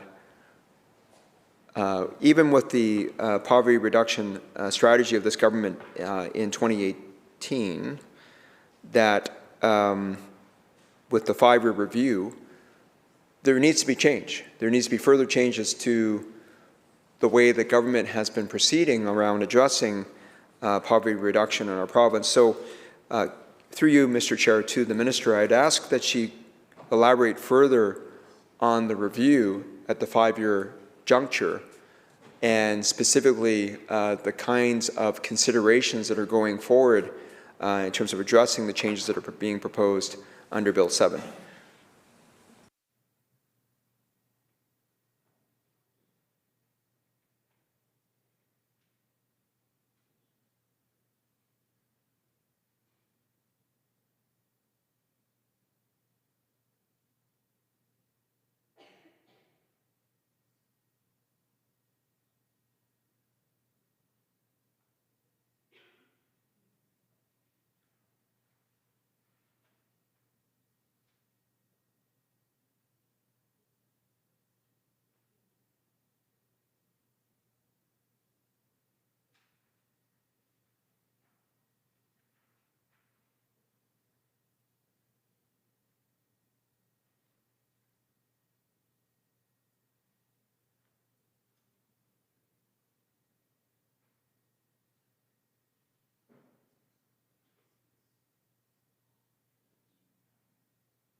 Minister. Thank you, Chair, and thank you to the member. I hope that I'm understanding the member's question well, and I know he'll let me know if this isn't helpful. So knowing that we were a year out from the legislated requirement to bring in both changes to the Poverty Reduction Strategy Act and the strategy itself, and a reminder, the strategy is due March 31st, and it hasn't yet come out. It is required to be tabled in this House. So the how we will implement the new targets will be elucidated in the new strategy. So a bit more than a year ago, we launched the public consultation on the new poverty reduction strategy. And over the years since, have heard from over 10,000 people, 70% of whom had lived experience of poverty. Very grateful to everybody that took time to participate either in an online survey, in an electronic town hall, in an in-person stakeholder town hall. There were more things than that. Anyway, multitude of forms. Oh, people that made direct submissions, and especially some of the anti-poverty advocacy organizations, very detailed advice, and I'm really grateful for the time that everybody took to bring their ideas forward. Very important to note that we didn't start from zero, though. We had already, I believe, 1,000 recommendations from existing reports. For example, First Call puts out a child poverty report almost annually, I believe, and so their past reports and their policy recommendations informed this work. So did recommendations like, for example, Red Woman Rising, about Indigenous women and their experience of poverty. The recommendations of the Basic Annual Income Expert Review Panel. So a foundation of existing recommendations, input from 10,000 people over this past year, and then the synthesis and advice from our public service. I also don't want to overlook the separate Indigenous engagement that we did as well, which identified some similar themes, but certainly some advice that was specific to Métis, Inuit, and First Nations people as well. I look forward to the member's next question. Sorry, I see a hand there for Peace River North. Yeah, thanks, Honourable Chair, and this, certainly kind of opens up the next question. We are debating a piece of legislation here that relies upon this strategy that is to be released hopefully sometime next month. We hear throughout this bill making reference to this strategy. Does the minister think that actually right off the very start is, how can the minister feel that we can be asking these questions of this bill when we don't have the strategy in front of us? I would like to hear her comments on that, please.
Minister. Thank you, Chair. So the member will remember that in 2018, the Poverty Reduction Strategy Act was passed, and then the strategy itself was not tabled until 2019. So the legislation creates the menu, and then the strategy itself is what flows from that. Important, though, to say that the strategy directs a goal of poverty reduction that is across government. We do not wait to have a strategy in place or the updates to the strategy. Investments in people are being made continually. Everything that we are investing in, every budget, every policy change is all aimed at the cause of making life better, and especially people that haven't had all the chances in life that they deserve, especially with a focus on the youngest people, the most vulnerable first. And so that is a theme that is throughout every part of our government. The work is continuing and ongoing, and the strategy that will be tabled next month will both reflect the legislation that we are debating today. It'll reflect investments that have been made throughout this year, and will help direct budget investments going forward over the next 10 years.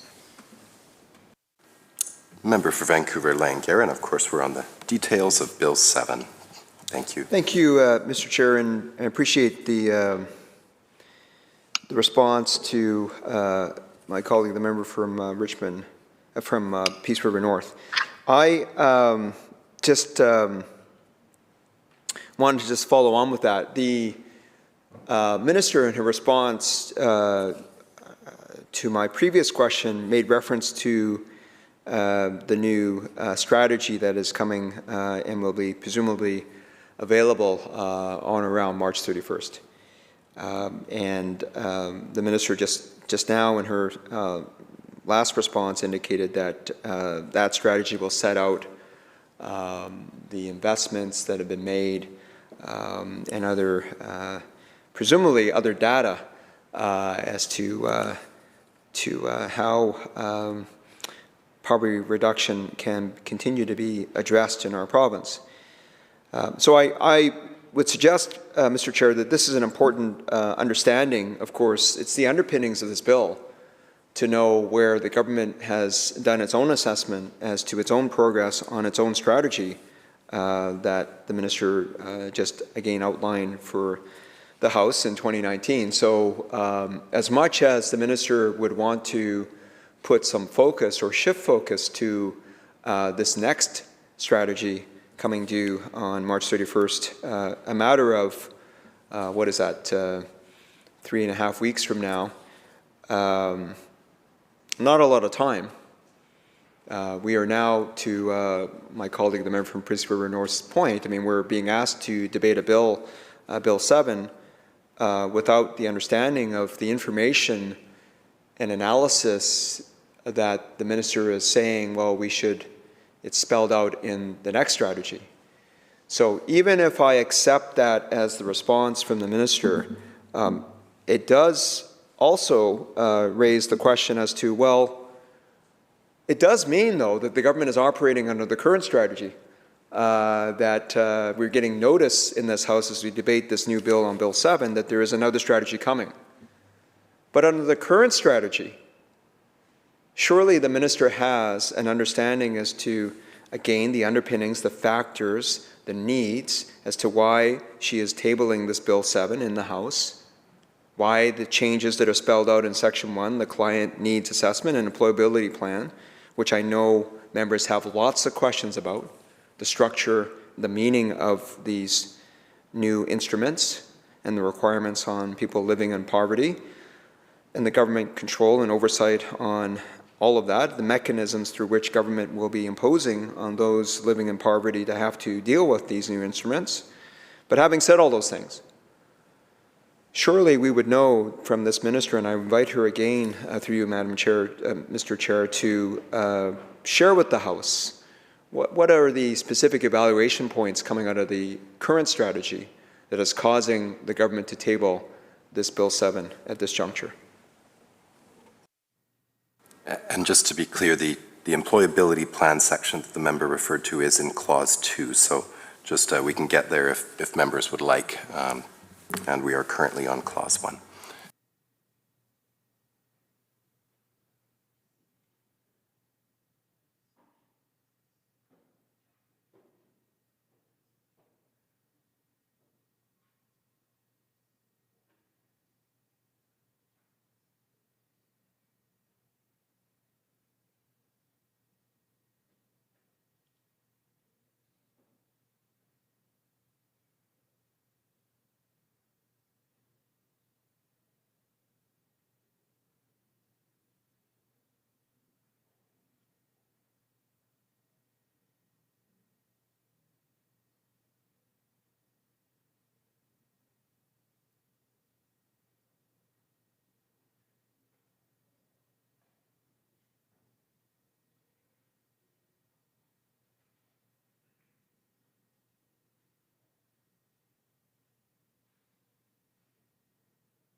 Minister.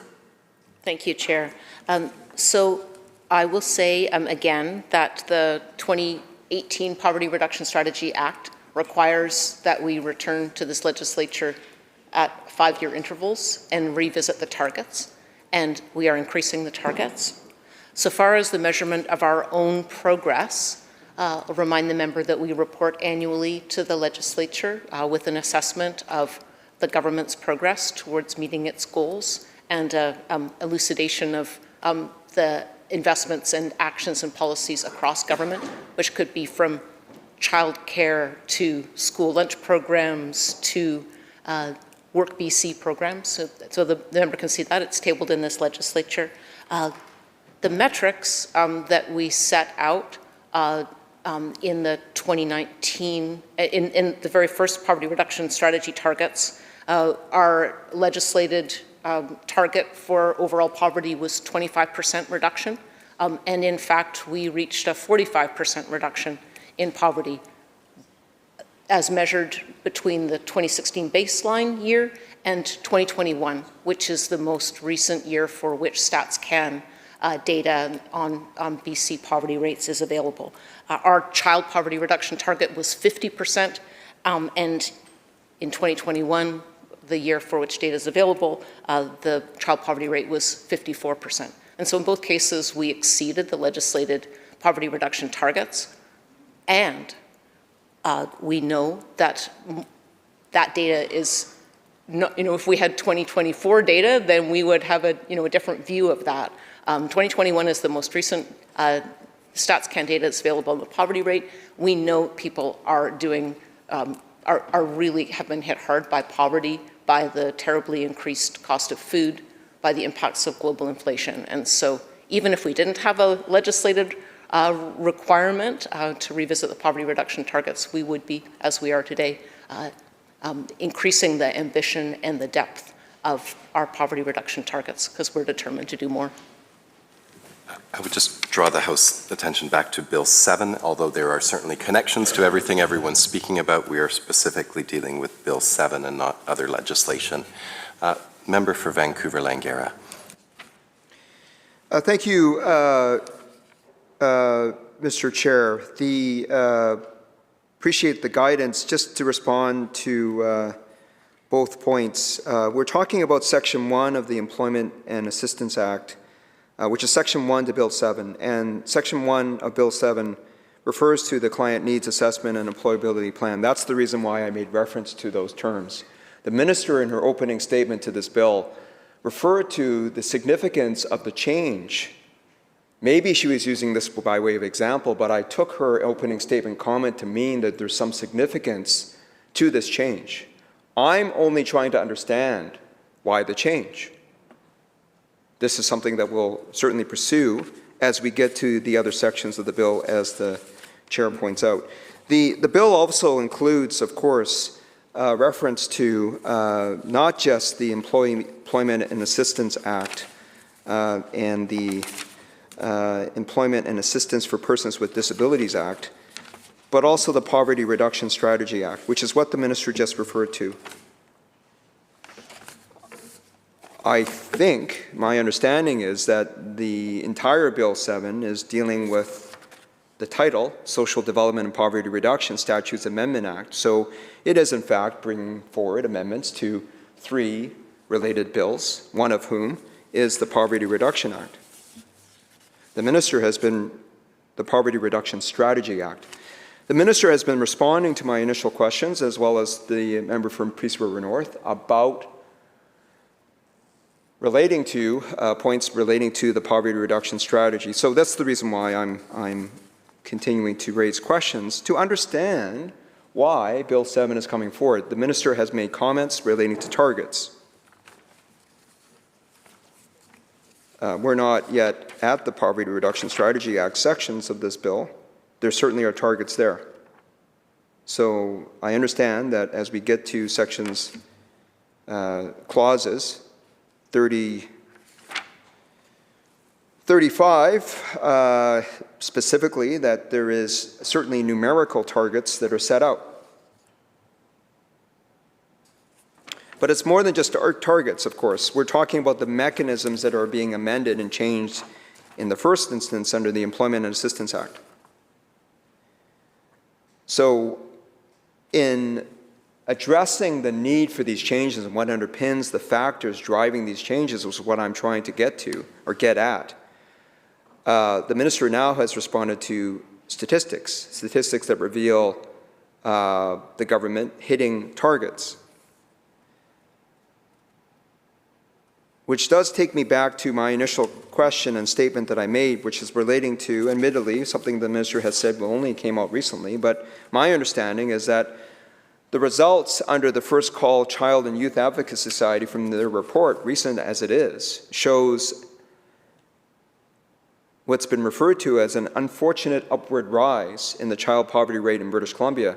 So can I ask, through you, Mr. Chair, to the Minister, what does the Minister's understanding of that particular finding of First Call Child and Youth Advocacy Society, what is the nature of that finding? Does the Minister agree that that is the case? And if she does, what is that statistic as the Ministry understands it?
Minister. Thank you, Madam Chair. To the member's question, I recognize that by us having 3 bills within 3 pieces of legislation that we are amending within this bill, that it is easy to move around. I certainly heard the members' questions about the poverty rate, and the client needs assessment is not part of the poverty rate work. So I wonder, Madam Chair, I'm going to try to answer the member's question, but it might be most helpful for us to start to go in to the clause by clause so that we're sure which legislation it is that we are looking at, because Employment Assistance Act amendments are very different from the Poverty Reduction Strategy Act amendments, but they are all in aim of the overall objective government has to put more money in people's pockets, to have people's income and their personal security be at the level that they can have to have a good life. So that's where these pieces come together. But certainly employability plan is not about child poverty because we don't have child labor in the province. So that may be a process suggestion, because I admit we've kind of done a bit of a omnibus bill here that has got 3 different pieces of legislation bundled together. But to answer the member's question, again about last week's first call report and the first call reports in other years, they use a different measure of measuring poverty than the federal government does. And the provinces and territories, all of us, use the market basket measure, which is what is the federal measure. That's the StatsCan data that we get. Different measure, but the same trends, and we see the same things. And as I mentioned, as I answered in one of my earlier answers, we have seen since 2021 with a reduction in federal COVID payments, with an increase in inflation. Those are the drivers behind an uptick in child poverty, despite the fact that our 2021 numbers show a 54% decrease in child poverty since we adopted the first poverty reduction strategy. Member. Madam Chair, and I appreciate the response from the Minister and the clarification in terms of the nature of the bill. I would say to the Minister, through you, Madam Chair, that my initial part of my previous statement was really more directed at the Chair as opposed to the Minister, because the Chair had provided some guidance relating to my questions. And so I wanted to ensure that the Chair was clear about my approach. The Minister, certainly in her statement of recognizing the overall goal of this bill, certainly did take my point, so I appreciate that she saw that. And I appreciate her response. I will take the opportunity to pursue some of the other lines of inquiry on Section 1 of Bill 7 at the outset, because they don't fit neatly within any particular section. These are the kinds of questions that we would typically get into on a major piece of legislation like this. So with that in mind, I know that the leader of the third party would like to do a follow-on here, so I'll just turn that over to her, but also recognize that on Section 1, we may have a bit of back and forth between myself and the members, the House Leader and the Leader of the third party as well. Recognizing the Leader of the third party. Oh, thank you, Madam Chair. I just want to actually start by digging into these definitions a bit and getting an understanding. Can the Minister give us a sense of what a client needs assessment would entail, and what kind of changes we're seeing to the client needs assessment? I know that's in the next section, but the definition is here in Section 1, and I'm very curious about what a client needs assessment entails.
Minister.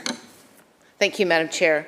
So I think welcome the member and thank you for the question. I think the member heard in my second reading debate the rationale for having a client needs assessment instead of the status quo, but maybe I'll just restate it. So the status quo is a templated employment plan that applies to every income assistance client. It doesn't recognize the subtlety or the complexities that we now see in income assistance clients, that not all of them are ready and able to get a job or actually do a job well, even if they are offered it. So instead moving to the new client needs assessment means that an income assistance client, first of all, receives the assistance that they need if they qualify. Then they are taken through with an employment counselor an assessment of what their needs and barriers are. And it might identify things like language training, like counseling, like maybe it's a pathway to addiction treatment. There's all kinds of things that might be in between a person who is in need and their ability to obtain and retain a job. And then tailored to the person's unique circumstance, a plan in order for them to be able to achieve employment is put in place. And then their condition of being on income assistance is that they have an employability plan, and they are following that employability plan, taking the counseling, the training, the language skills, and moving them along that continuum of employment. And if that isn't enough detail, then I know the member will ask a follow-up. Thank you. Member. Thank you, Madam Chair. I'm interested in given how the ministers described the client needs assessment and then the employability plan, and then what I heard her talking about earlier about getting input, particularly from people with lived experience, from people who are living in poverty. There was a great deal in the Basic Income Task Force report about the need for agency and dignity, and that the current system really strips people of both of those things. And yet, what I hear is really very similar to the conditions that have existed for a long time for people who are in need of income assistance or disability assistance, which is a plan is set out, conditions are laid out, and then a person will be in the position of being denied these benefits and this assistance if they do not hold up their end of the deal, if they don't match if they don't meet the conditions of the plan. This is very similar to what I've heard from families over and over and over again with Ministry of Children and Families, and that people feel set up to fail.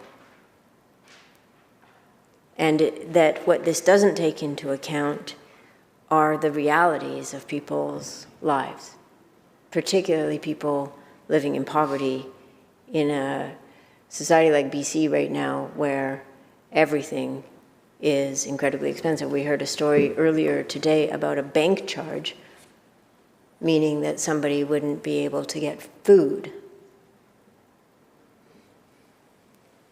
And so I just wonder about how all of that input that the minister talks about and all of the work done by the Basic Income Task Force and the report, the 500-page report that came out of that, that really speaks to the need for a system that protects human dignity, and yet we still have the same language about adhering to, complying with, not meeting, having benefits revoked. And so what has changed?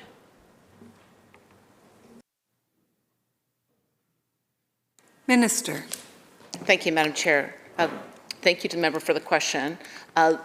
let me be clear just at the outset that the client needs assessment and the employability plan does not apply to people on disability assistance unless they wish that kind of support. And that's written into the legislation, it's optional.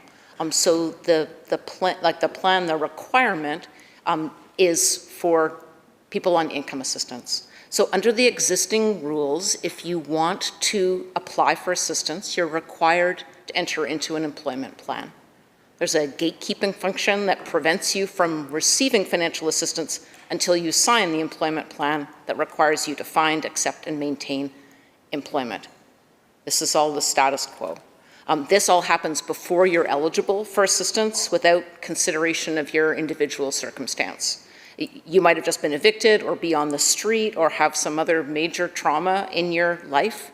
But our existing rules, the 2002 rules, say you have to go through this process before we'll give you an income assistance check.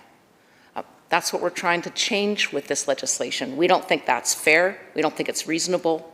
It doesn't make it easy for someone who's in real trouble to find a job, to get the help they need, and I know that's reflected in the members' comments. The status quo is not acceptable. The changes that we're proposing in Bill 7 take that extra step out of the way. So if we get the support for this change, then when people apply for assistance, they won't have to go through that hurdle of employment planning. They still have to meet the eligibility criteria. They still have to get their application reviewed and approved. But once it is approved, they get their check. And then they will have the needs assessment. And only after that, when they have a real conversation with a worker who specializes in this area, both of multi-barrier people and employment, they'll work with a client to figure out what approach will work best for them. And only then will they have an employability plan. It's making the system less complex, it's making it more fair, it's giving the clients more agency in the process because they have a chance to participate in that conversation right up front about what their needs are before they adopt a plan to find a job. That's what we're trying to do. Member. Thank you, Madam Chair. I'm quite interested in the eligibility criteria. Does this still include well, I'd actually just like to hear from the Minister about assets, people's assets, and how they are accounted for in the eligibility criteria.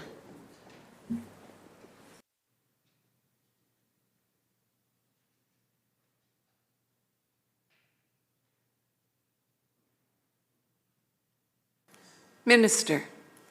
Thank you, Madam Chair. Thank you to the member for the question. Assets are in regulation, not in legislation, and then so they are not affected or discussed in this bill.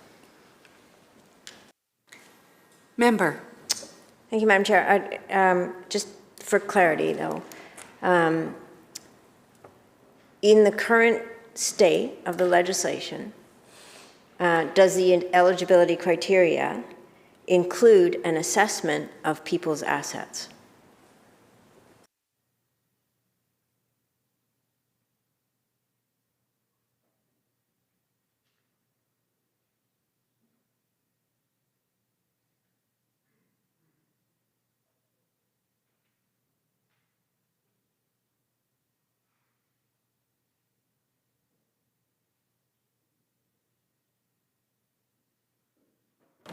Minister.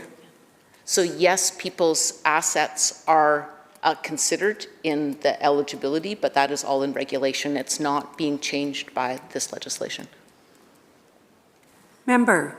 Thank you, Madam Chair. I'm going to pursue this a little further because this is one of the things that the Basic Income Task Force really highlighted, which is that this evaluation of people's assets as part of the eligibility criteria for income assistance actually puts this onus on people to have nothing, essentially, before they are eligible for income assistance. And so it's a system that actually appears to require a depth of poverty before being eligible for assistance. And I think all of us can recognize that depth of poverty is a problem. And again, the Basic Income Task Force talked about this in particular. Depth of poverty is the issue that we should be most concerned with. Because the deeper the poverty, the harder it is for people to get out of that poverty. And we have a system, as it currently exists, that strangely requires a depth of poverty. And prevention, I mean, we can talk about the title of, the names of these bills. We don't have prevention, we don't have elimination of poverty, we just have reduction of poverty. Language matters. It signals a lot. Prevention of poverty should be a goal. And right now what we're seeing in BC, and I've heard the minister acknowledge this, is that we're not doing such a great job of preventing deepening of poverty. We just have to go into our communities to see that right now. And so my question is, does the minister think that this is an appropriate approach to eligibility criteria?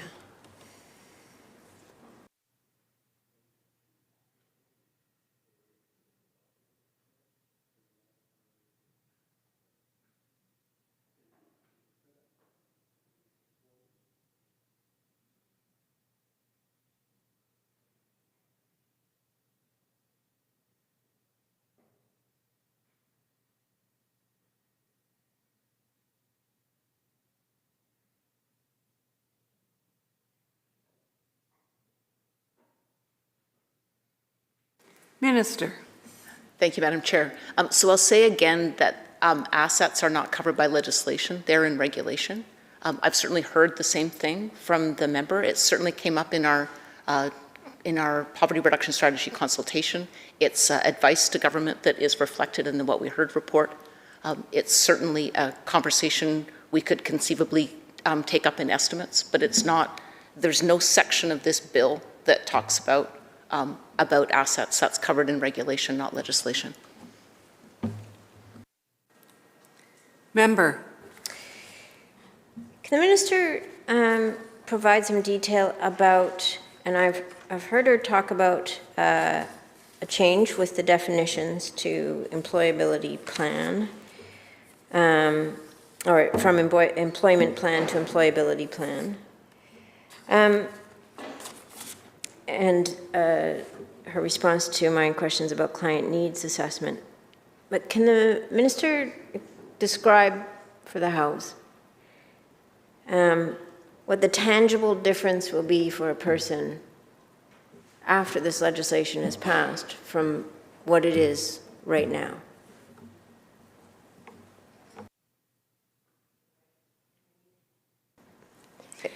Member. If I need to clarify, for a person applying for income assistance, what are the tangible differences that those people will experience once this legislation is passed, if this legislation is passed?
Minister.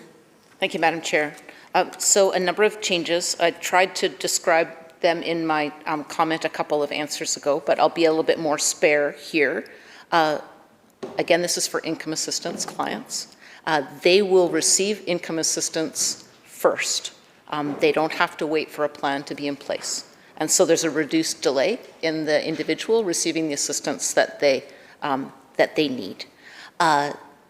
If a person is, right now, a person on income assistance, if they are fired from a job, then they are deemed ineligible. That is removed in this legislation. So someone fired from a job then gets the support to get them ready for the next job and have it be retained. The individual will be supported through the employability plan to be ready to get the skills that they need to be ready for a job. And then, bottom line, the person will be treated as an individual. They will have the ability to shape their employability plan. They won't be treated as a cog in a legislated template as they are right now. Recognizing the House Leader of the third party. Thank you. I'm just wondering, kind of the more philosophical question around, mentioned in my second reading speech, the goal of elimination or the goal of reduction. Why is it that the minister here has chosen to take a poverty reduction approach rather than a poverty elimination approach?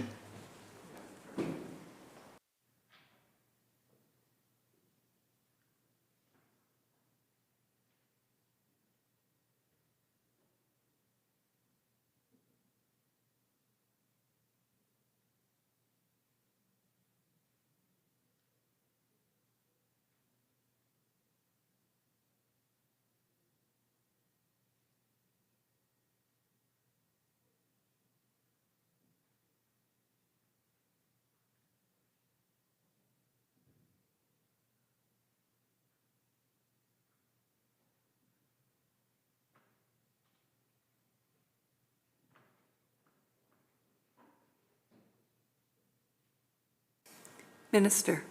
Thank you, Madam Chair.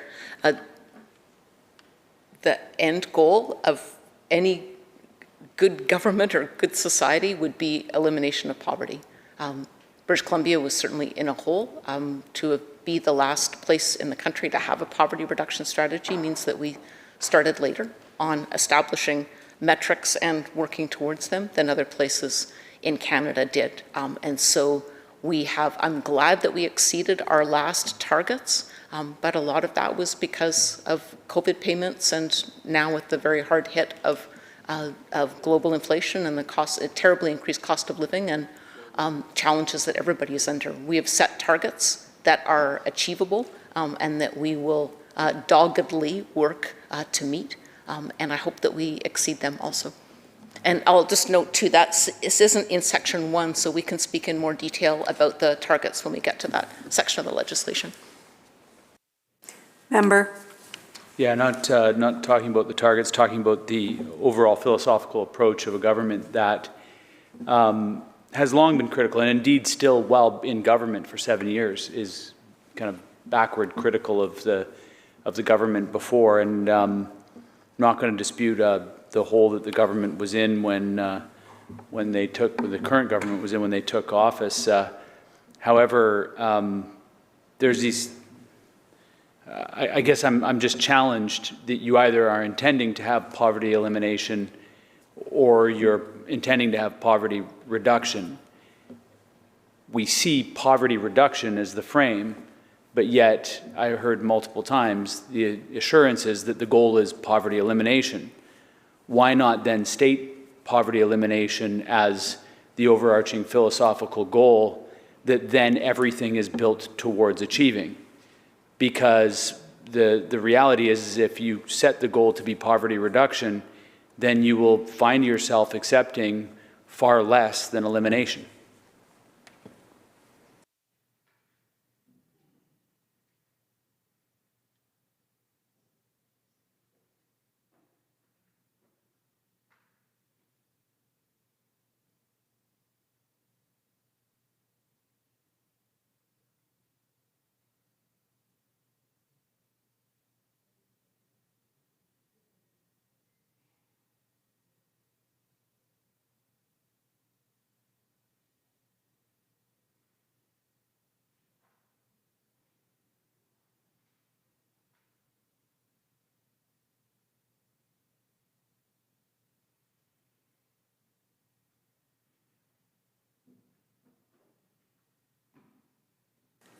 Minister. Thank you, Madam Chair. Working across government, we have lifted 250,000 people out of poverty. We have exceeded our legislated targets, and we're determined to do a lot more. Our choice is to focus on targets that we can reach in the near term, and absolutely the long-term goal of poverty elimination, and the legislation in front of us sets us on that path. Member. So we're going to get into the discussion around, at a much later stage of the debate, the actual targets. This bill changes the scope of it, the time frame in which we're talking about, 10 years. We talk about that again later. I think that it is it's important to acknowledge that the philosophical approach that we are kind of grounding a plan in, and grounding legislation in, and grounding targets in, and grounding all of the action in. This is a bill that talks about a 10-year plan. That's a fairly long-term view of it, but it's a long-term view that doesn't get us to poverty elimination. It gets us to kind of partway down the road. Also, the minister continues to use or uses statistics that are a few years old now, and we see the intense poverty that is in our communities. Indeed, in question period, we talk about the poverty that we see and are experiencing in our neighborhoods. I think that we hear from our constituents the challenges that they face when the challenges that they encounter with poverty when they visit their urban centers. And so there is, I think, a challenge with the story that's being told in here now about success when the poverty and inequality in our society is deepening. It's not a better case scenario that we're facing.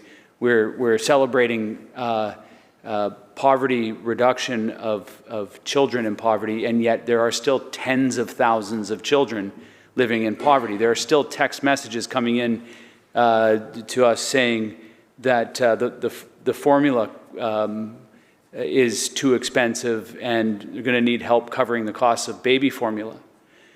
And there's still the reality that we face with people who are ill, and this ministry and the requirements completely intrusive in their life. So what we're grounding the act, what we're grounding the strategy in, the philosophy that's underpinning all of it is important, because it informs all the rest of the programs and services that we create.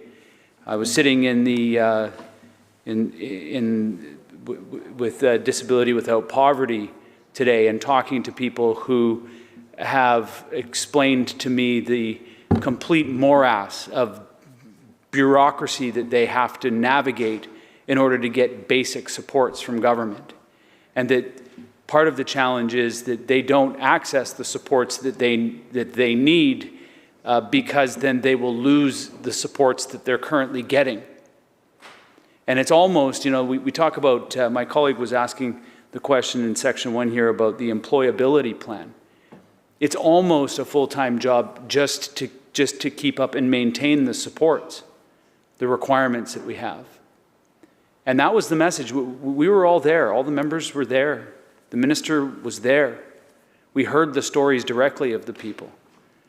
And so when we're amending the act, and we know that, in fact, the minister said to the group of advocates that were there, keep advocating. Like, we know. But yet we're requiring people to keep advocating, even though we know and already have heard them. There was a sense of cruelty in that when I heard those words. It took me aback. We know, we've heard them, we just sat with them, we've just had the advocacy organization come in and sit with us and describe to us the situation. And yet the message from the government is, keep advocating.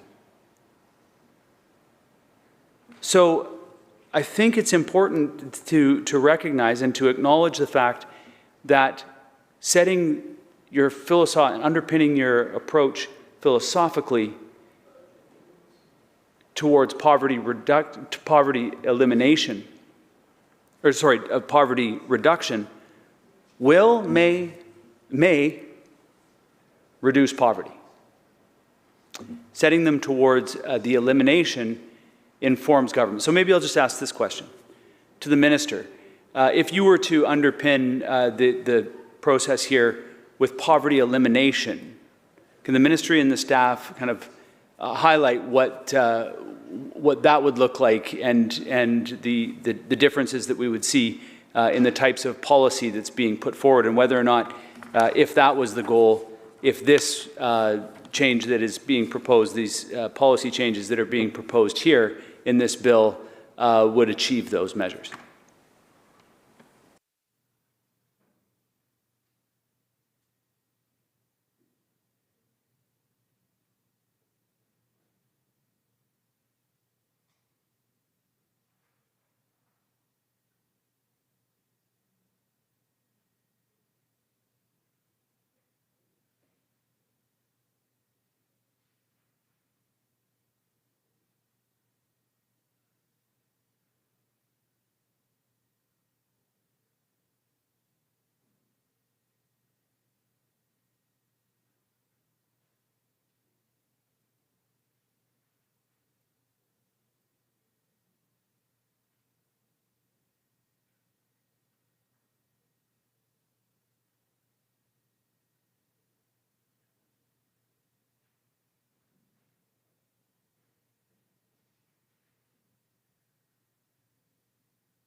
Minister.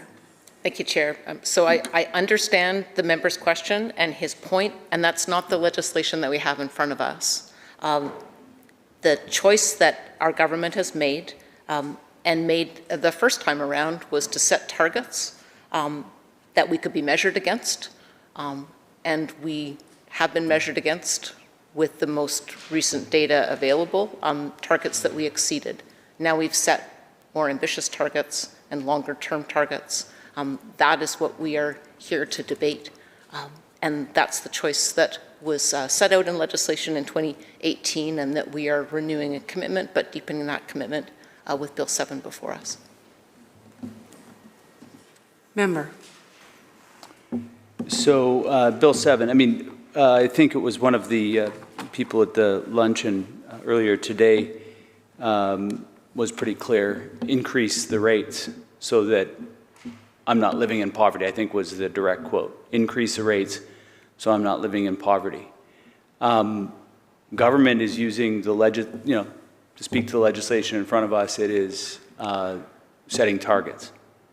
But yet it's not addressing the issue that we were advised of earlier today, which was to raise the rates so that people are not living in poverty.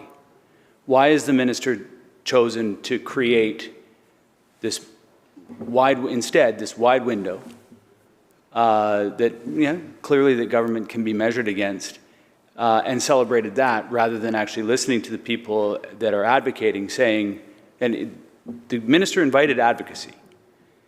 And when the people advocated, they said, raise the rates. So why are we having debates about this bill and it not being followed up with actually the advice that people are giving, which is raise the rates so they're not living in poverty?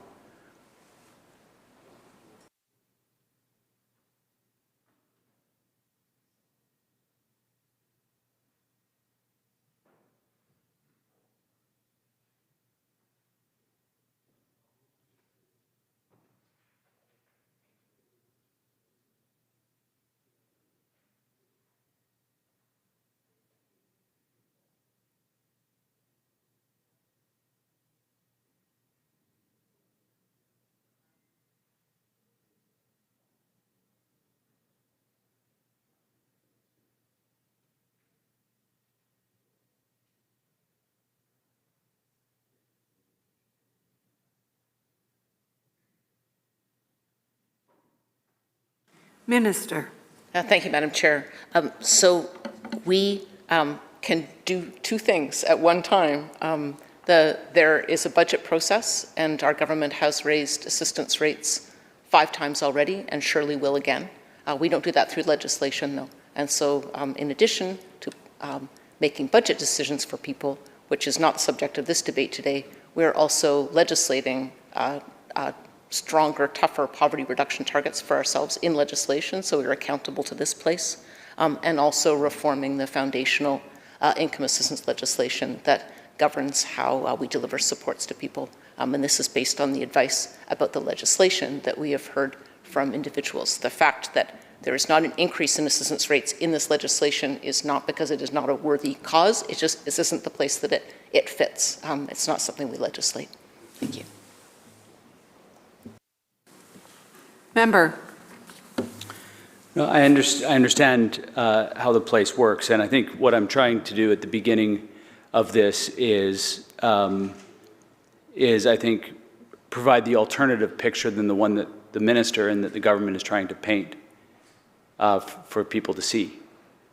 Because the experience that people have in employment, with the Employment and Assistance Act, being a disabled person, being someone who's ill in this province and needing the support of their government, is that the government can do both things. The government is choosing as a priority to not do those things. So we'll discuss later in budget estimates how actually the budget is not consistent with the picture that the minister just painted, that the government, I mean, maybe it's consistent with the government, that the government can do something, but the government is not.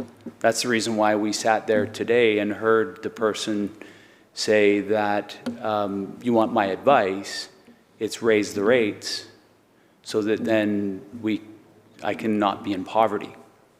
But that's it, and I understand that the government has raised the rates 5 times. However, as I mentioned before, is that this government's commitment historically has not been to almost get there. It's been very vociferous about getting there for the most vulnerable people. And so while the government is held accountable to meeting the targets that it sets for itself, the government is also accountable for the promises that they make and the commitments that they make to people. And the commitments that they've made to people in the past, and the absolute fury with which they held the other governments in the past to account for the decisions that they made, led people to believe that the goal of a government of this particular ideology would be one of poverty elimination. So I understand what the name of the legislation has been and what the goals have been in the past, but now we're opening it up. The minister's offered us the opportunity to have a conversation about this with amendments. The ministers and the government has chosen to celebrate aspects of the legislation that they're making, but it falls short from the promise and the commitments, at least in the criticisms of the previous governments in the past. So that's the challenge here, is that government needs to be held accountable to whether or not they're meeting their targets, but it also needs to be held accountable as to whether or not it's meeting its commitments to the people of British Columbia, specifically the most vulnerable people in British Columbia. And we see more and more increasing rates of homelessness. We see increasingly people more vulnerable to falling into homelessness. These are all, the minister talks about the integrated approach, the lack of urgent intervention into the greatest core housing need in this province is going to land at the feet of this minister. The decisions that are made in this ministry land at the feet of the Minister of Children and Family Development.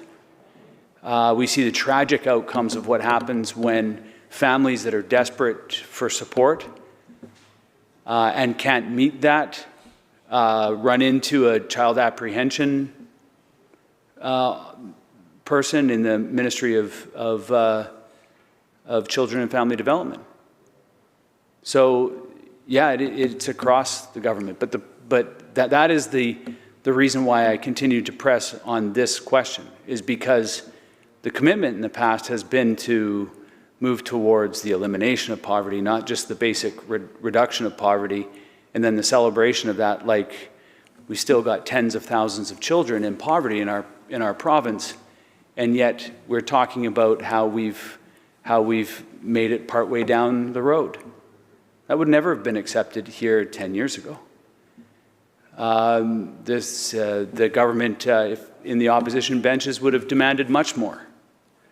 And so those are the expectations that I have, and that I think that British Columbians have of this government, is to not just, we're a wealthy society, and so we invite people to provide us advice, and we want to hear their advice. We need to heed it. And while we have made modest steps, we have failed to help the most desperate people in need in the way that they need, and they're falling further and further behind. So I'll just ask this question, then I think we can move on unless my colleague's got another question here. But is there any discussion about moving this, the philosophical approach of this government from just poverty reduction, not just poverty reduction, to actually taking a strategy of working towards and setting the goals and setting the targets for the poverty elimination? We are a wealthy society. Can we not set that as our target instead of being okay and celebrating poverty reduction, when we should be celebrating work together towards poverty elimination? Minister. Thank you, Madam Chair. So as specified in the legislation, we are proposing 10-year targets to reduce overall poverty by 60%, 60, child poverty by 75%, and seniors poverty by 50%. Recognizing the member for Vancouver-Langara. Thank you, Madam Chair. I do know that when we get to a further discussion of those targets that are later on in this bill, that there will be a point that I'm sure my colleague, the member from Peace River North, will want to pursue in terms of just the nature of these targets and the measures themselves. The minister had made a comment in response previously in terms of the First Call Child and Youth Advocacy Society, that the measures that they utilize are not the same as Statistics Canada or even the ministry. So I do think that that is a good understanding of the progress that is being made, or lack of progress, because clearly First Call Child and Youth Advocacy Society shows that upward rise in child poverty rate. That is their analysis, and it'll be good to understand the differences between the review there. The minister also made reference earlier to the level of consultation that has occurred, Madam Chair, prior to the tabling of this bill, and she mentioned that, for example, that there were 10,000 participants, 78% of whom were living in poverty. Could I ask through you, Madam Chair, to the minister to give us a further description of the makeup of the consultation that the ministry undertook in terms of the types of organizations and individuals, how that was identified in terms of participants being invited to participate in the consultation. And if we can start there, perhaps I'll have other questions relating to the nature of the consultation.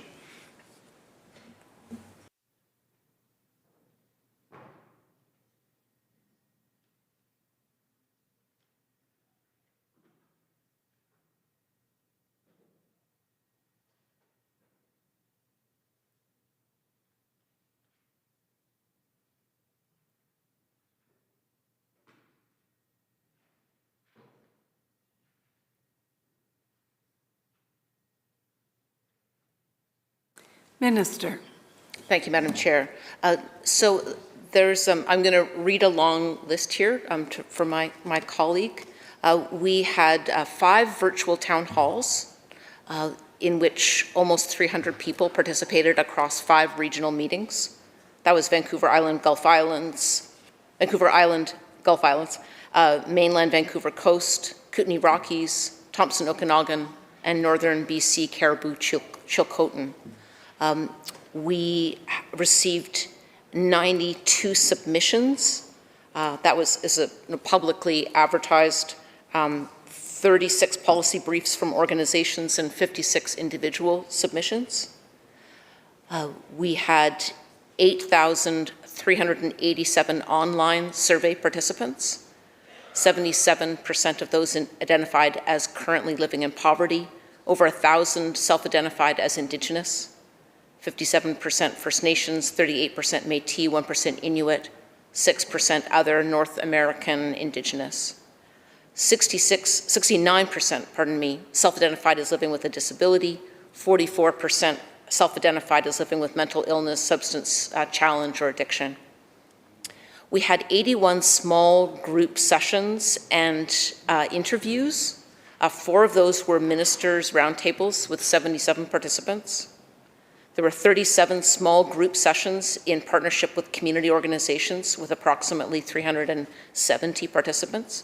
In that case, we publicly advertised if an NGO wanted to convene their own consultation, then we would support that financially. They would run it themselves. We had 25 representative interviews with income and disability assistance recipients. We had 15 self-directed conversations hosted by organizations with ministry funding support.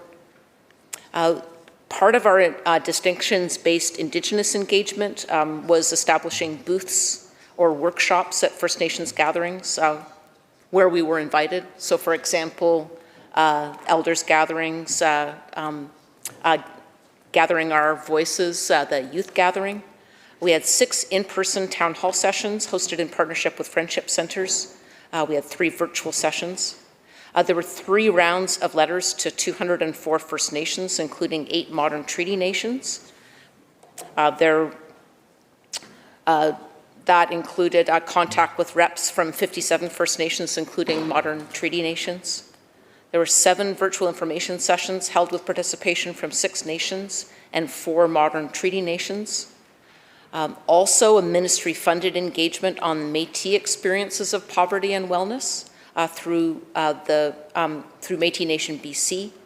An ongoing consultation with Indigenous leadership, Métis Nation BC policy staff, and First Nations Leadership Council legal and technical team. And then ongoing participation at gatherings and advisory tables. That was the basic consultation, and then I can get into more detail if the member's interested, a similar blow-by-blow on the engagement with Indigenous people. But maybe I'll just leave that on the record and look forward to the next question. Member. Thank you, Madam Chair, and I appreciate the fulsome answer from the Minister and also anticipating my next question and where I might go with her response. And I appreciate the level of detail in covering a few points that I was going to address. Just looking at, and I know that I am utilizing as a point of reference this First Call Child and Youth Advocacy Society. It indicated that and again, I take the Minister's point that the measure of poverty, or at least the statistics that the society is utilizing, may be different from the Ministry. But having said that, it stated that 1 in 7 children in BC now live in poverty. That's over 120,000 children. But going beyond that, I wanted to get to this statistic, which is that the rate for the 67 First Nation reserves that were part of the study is a very concerning 31%, which is double the national average, and that for children who live in single-family households, the rate is a staggering 40%. I know, of course, that the work that is done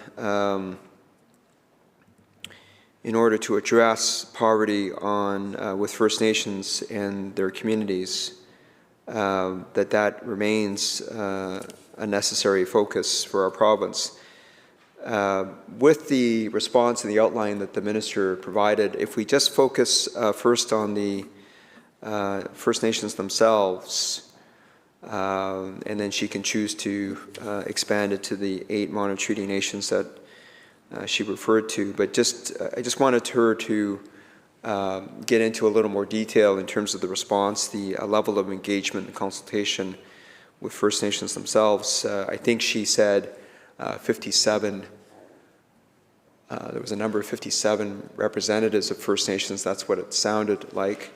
Can she just talk about that and talk about the other 147 nations and the level of engagement with those nations as well in terms of this level of consultation?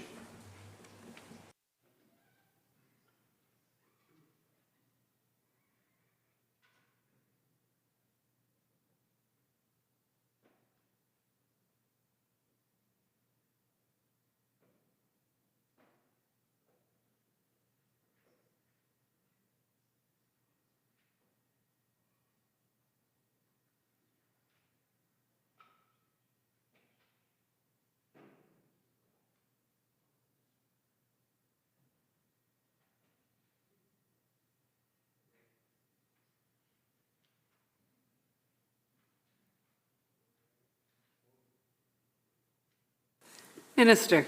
Thank you, Madam Chair. So I'll run through some of this, and again, if I'm not honing in on where the member's going, then I know he'll let me know. In addition to the engagement that I mentioned in my first answer, we had, we sent 3 rounds of letters to 204 First Nations, including 8 modern treaty nations, inviting them to share input and co-develop policy and legislative amendments. We had contact with representatives from 57 nations, including modern treaty nations. We held 7 virtual information sessions with participation from 6 nations and 4 modern treaty nations.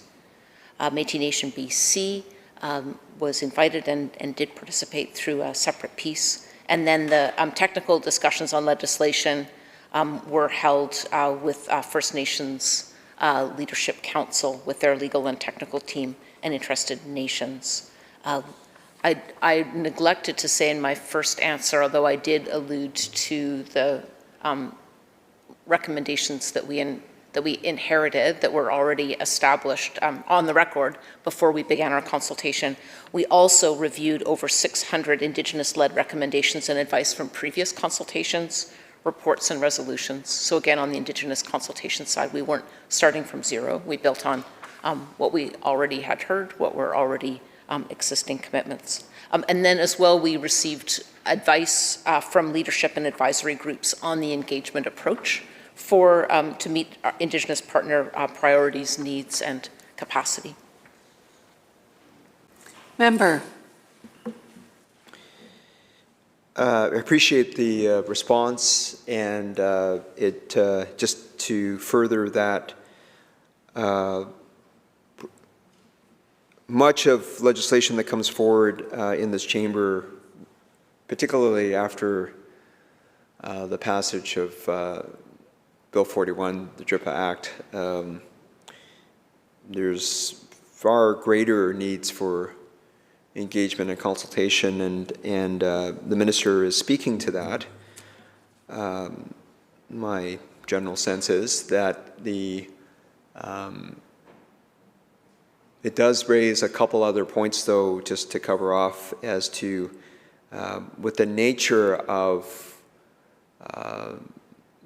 the distinctions-based approach, recognizing nations have their own challenges generationally. What is the geographic distribution of the nations that did participate in this consultation process? And secondly, in terms of the advisory mechanisms that the minister referred to support the consultation process, can the minister give us a bit more of an understanding as to the types of understandings and experiences, the cultural sensitivity of the individuals involved in conducting these consultations. I just want a basic description of the types of people that were involved in running these consultations.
Minister. Thank you, Madam Chair. So the nations that responded were from all over British Columbia, a wide geographic spread. Not appropriate to name the nations, but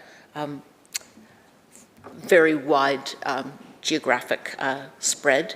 The Indigenous consultation was conducted by an Indigenous-owned facilitation company, Mahican. The What We Heard report is online. And a flag from my team that we made a particular effort to include urban settings, since so many Indigenous people live off reserve. Member. That actually does raise another question, and the minister did mention friendship centers and some of the other organizations that support urban Indigenous peoples, and recognize that there's a lot of displacement, certainly to urban centers. So can the minister describe a little further in terms of what is the effort that was made in terms of what did it look like to reach out to the voice of those who are urban Indigenous individuals residing and dealing with poverty in their urban settings?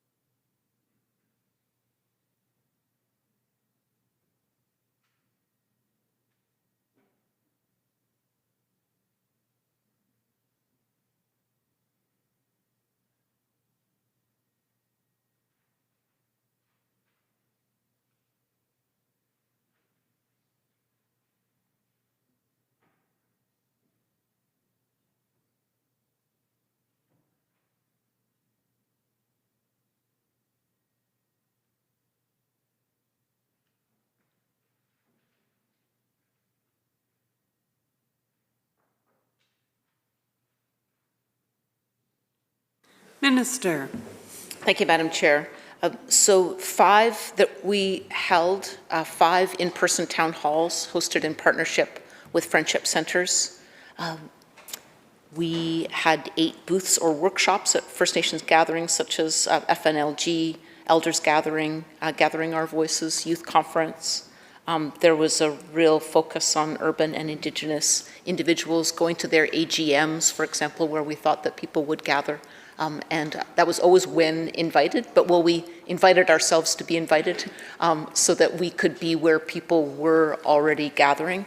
That was part of the advice that we had when building the consultation, so that we were making it really easy for people to learn about our process and easy to give that input without any extra burden on nations or Indigenous people. Thank you. Member. The other point relating to consultation I want to raise, the minister has mentioned at least twice, is the level of participation engagement with Métis Nation BC. We know that the government continues to have discussion with Métis Nation BC in terms of their recognition in our province, and also the involvement even on matters relating to the distinctions-based approach. I did have the opportunity to ask, for example, the Attorney General and Attorney General estimates a day or two ago about the status of the Métis justice strategy. But just coming to this level of consultation with Métis Nation BC, by the sounds of it, in terms of the description, the minister did have a fair level of engagement with Métis Nation BC.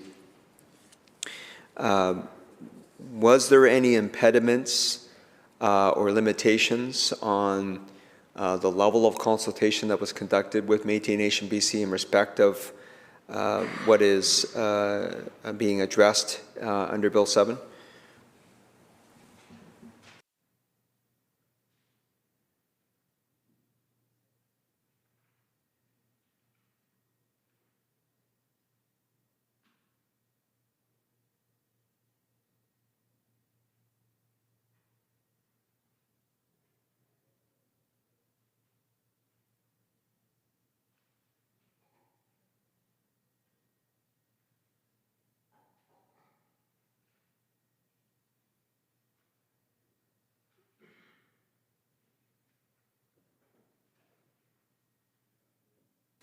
Minister.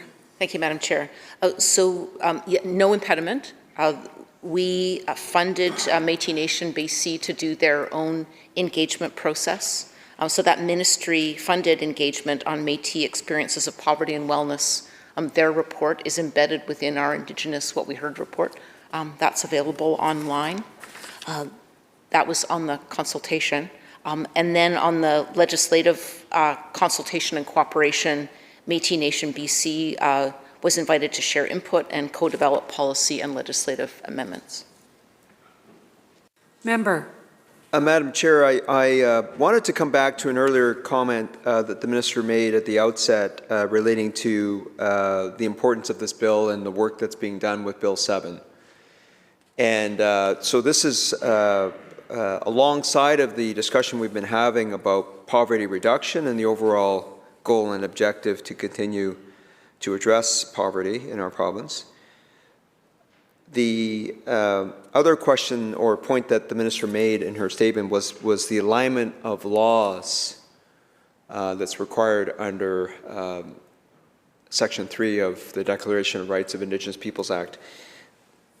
I appreciate that there are specific provisions that deal with that act by including sections, but just to talk about the alignment of laws, what are the laws that we've seen that are being addressed in Bill 7 that need to change in order to accomplish what is being set out in Section 3 of DRIPA?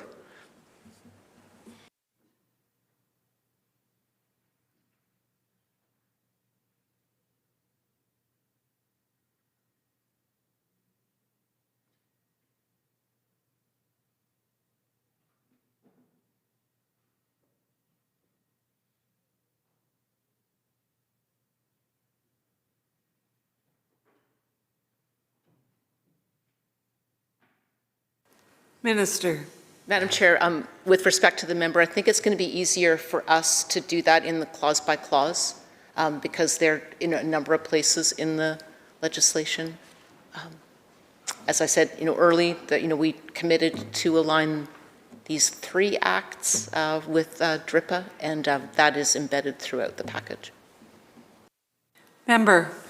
Thank you, Madam Chair. And I'm asking the question at the beginning of the bill only because structurally it's important to understand the approach of government as we continue to see legislation brought forward to address,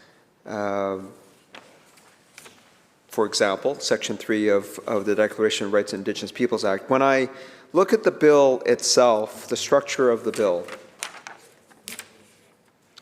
I am not seeing, I'm seeing, of course, new sections come in by adding, for example, we will get there, I understand, and certainly my colleague, the member from Precinct River North, will need to address this as well when we get to that section, because I may not have that opportunity to join him in this, but I see that under Clause 11 of the bill, there is a new part that's added. That's one example, and that deals with agreements respecting the Declaration of Rights of Indigenous Peoples Act. There's also, of course, another Clause 26, for example, which deals with the second piece of legislation that's being addressed here, which is the Employment and Assistance for Persons with Disabilities Act. Each of these main parts are really effectively providing for the ability of government to enter into agreements with an Indigenous governing body.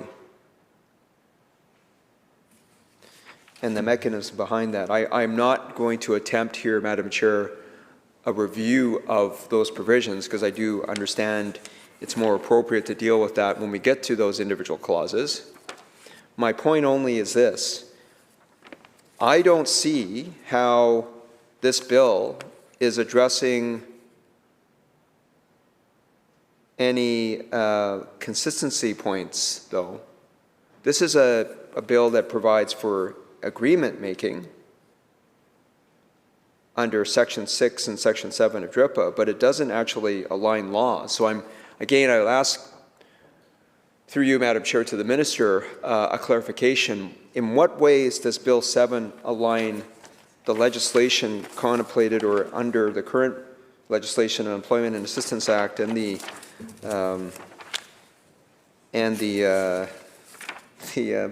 Employment and Assistance for Persons with Disabilities Act? In what ways does this Bill 7 align laws as contemplated under Section 7 of the Declaration of Rights of Indigenous Peoples Act?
Minister. Madam Chair, I suggest and request that we deal with this in order. It's going to be much easier to look at the specifics, but I will say, just as a point of principle, the first principle of alignment of laws is recognizing the right to self-determination, which we have done in this legislation. And I look forward to the members' questions in the clause by clause. That's where we can get into the details of how in each section we have fulfilled our DRIPA commitments. Member.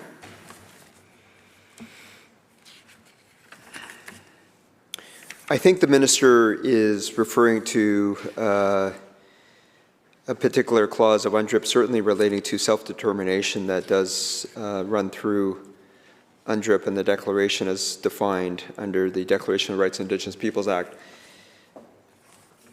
The illustrative tool that government has continued to describe UNDRIP as being is just a clarity of understanding that we need to have.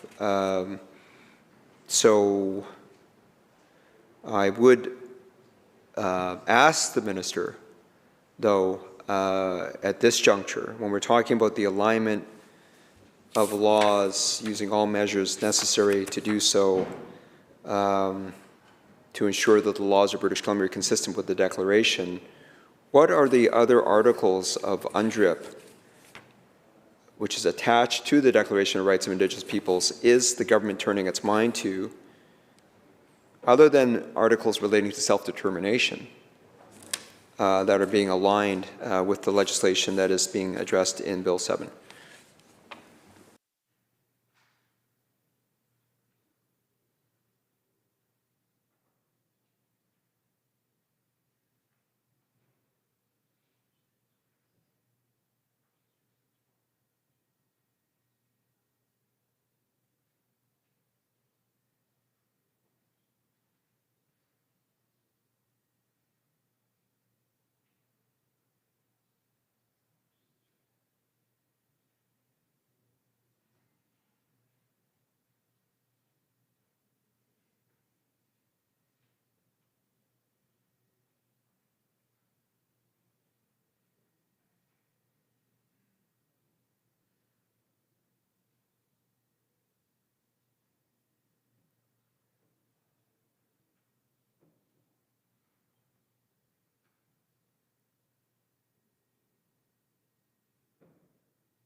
Minister. Thank you, Madam Chair. So I will say, as a general tone and request of the nations who helped us build Bill 7, their focus was on the agreement-making aspects of DRIPA. Also in the poverty reduction strategy, which is ahead of us and will be tabled in this House, there's a real focus on Indigenous identified actions in the strategy itself. Continue to suggest that the member ask questions about the specific clauses in the clause by clause. And I'm just looking meaningfully at the House Leader. Yes, I am. One more question?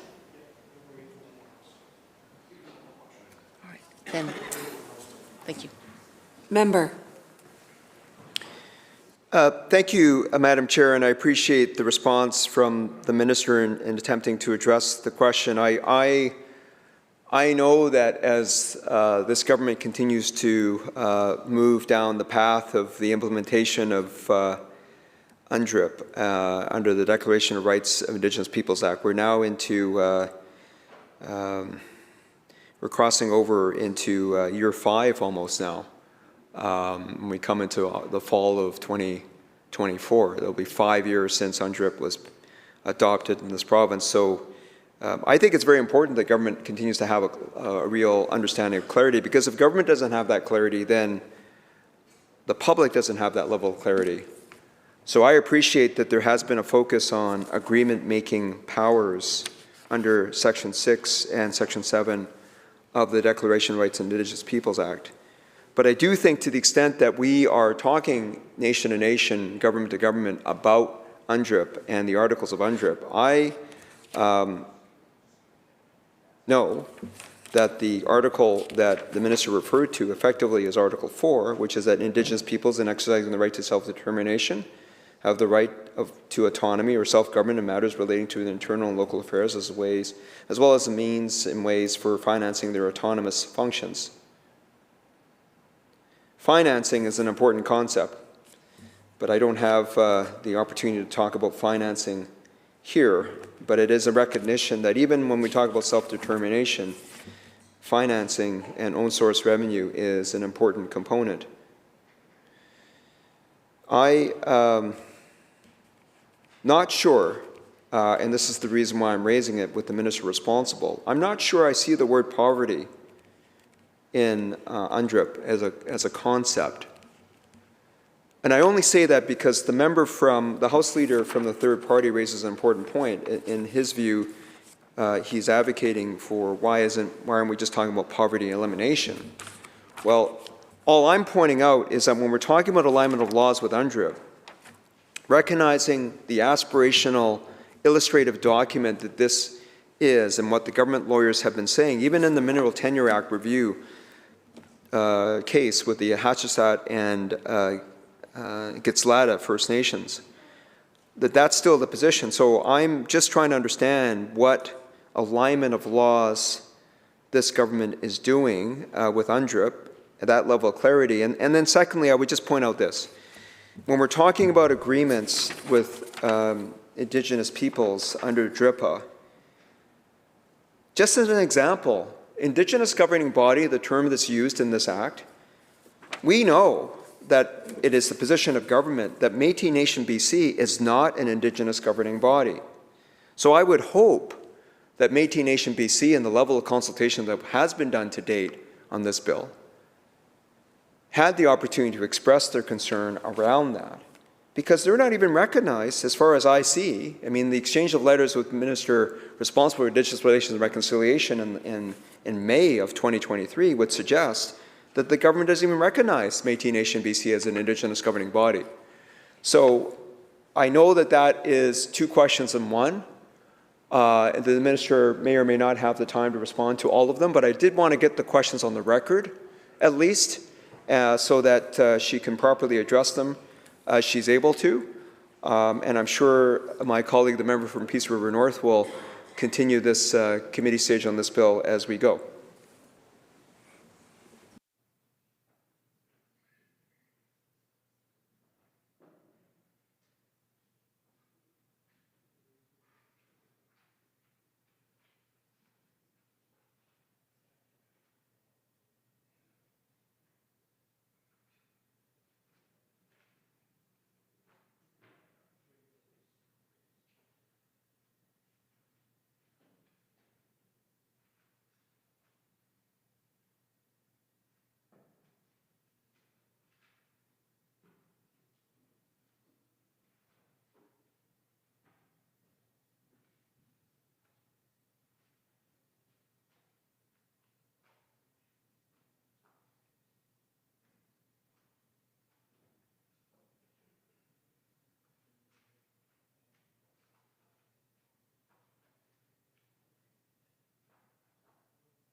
Minister. Thank you, Madam Chair. I look forward to the discussion and clause by clause about how the specific three pieces of legislation were, through these amendments, how we fulfilled our DRIPA commitments. I'll restate again for the member that Métis Nation BC had unrestricted access to the process, and we're very grateful for the input that we got. I'll also flag for the members' attention and interest Article 21 of UNDRIP, which is a commitment to improve, ongoing improvement of economic and social conditions. So I think that is where we would find our best connection with a commitment to poverty reduction. And with that, Madam Chair, I move that the committee rise, report progress, and ask leave to sit again. Members, you've heard the motion. All those in favor say aye. Aye. Opposed, say nay. Motion is carried. This committee is adjourned.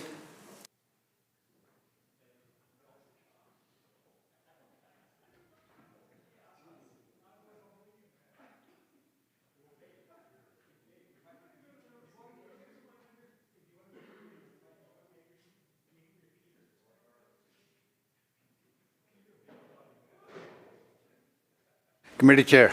Committee on Bill 7 reports progress and asks leave to sit again. When shall the committee sit again? Government House Leader. Next sitting. So ordered. Committee Chair. Mr. Speaker, Committee of Supply, Section A, reports progress on the estimates of the Minister of Transportation and Infrastructure and asks leave to sit again. When shall the committee sit again? Next sitting, Honourable Speaker. So ordered. Committee Chair. Mr. Speaker, Committee of Supply Section C reports resolution completion of the estimates of the Ministry of Citizen Services and reports progress on the Ministry of Mental Health and Addictions and asks leave to sit again. When shall the committee Next sit sitting, again? Honourable Speaker. So ordered. Government House I Leader. move the House now adjourn. Member, you heard the question to adjourn the House. All those in favor say aye. Aye. Opposed? Motion carried. This House stand adjourned until 10 o'clock Monday morning.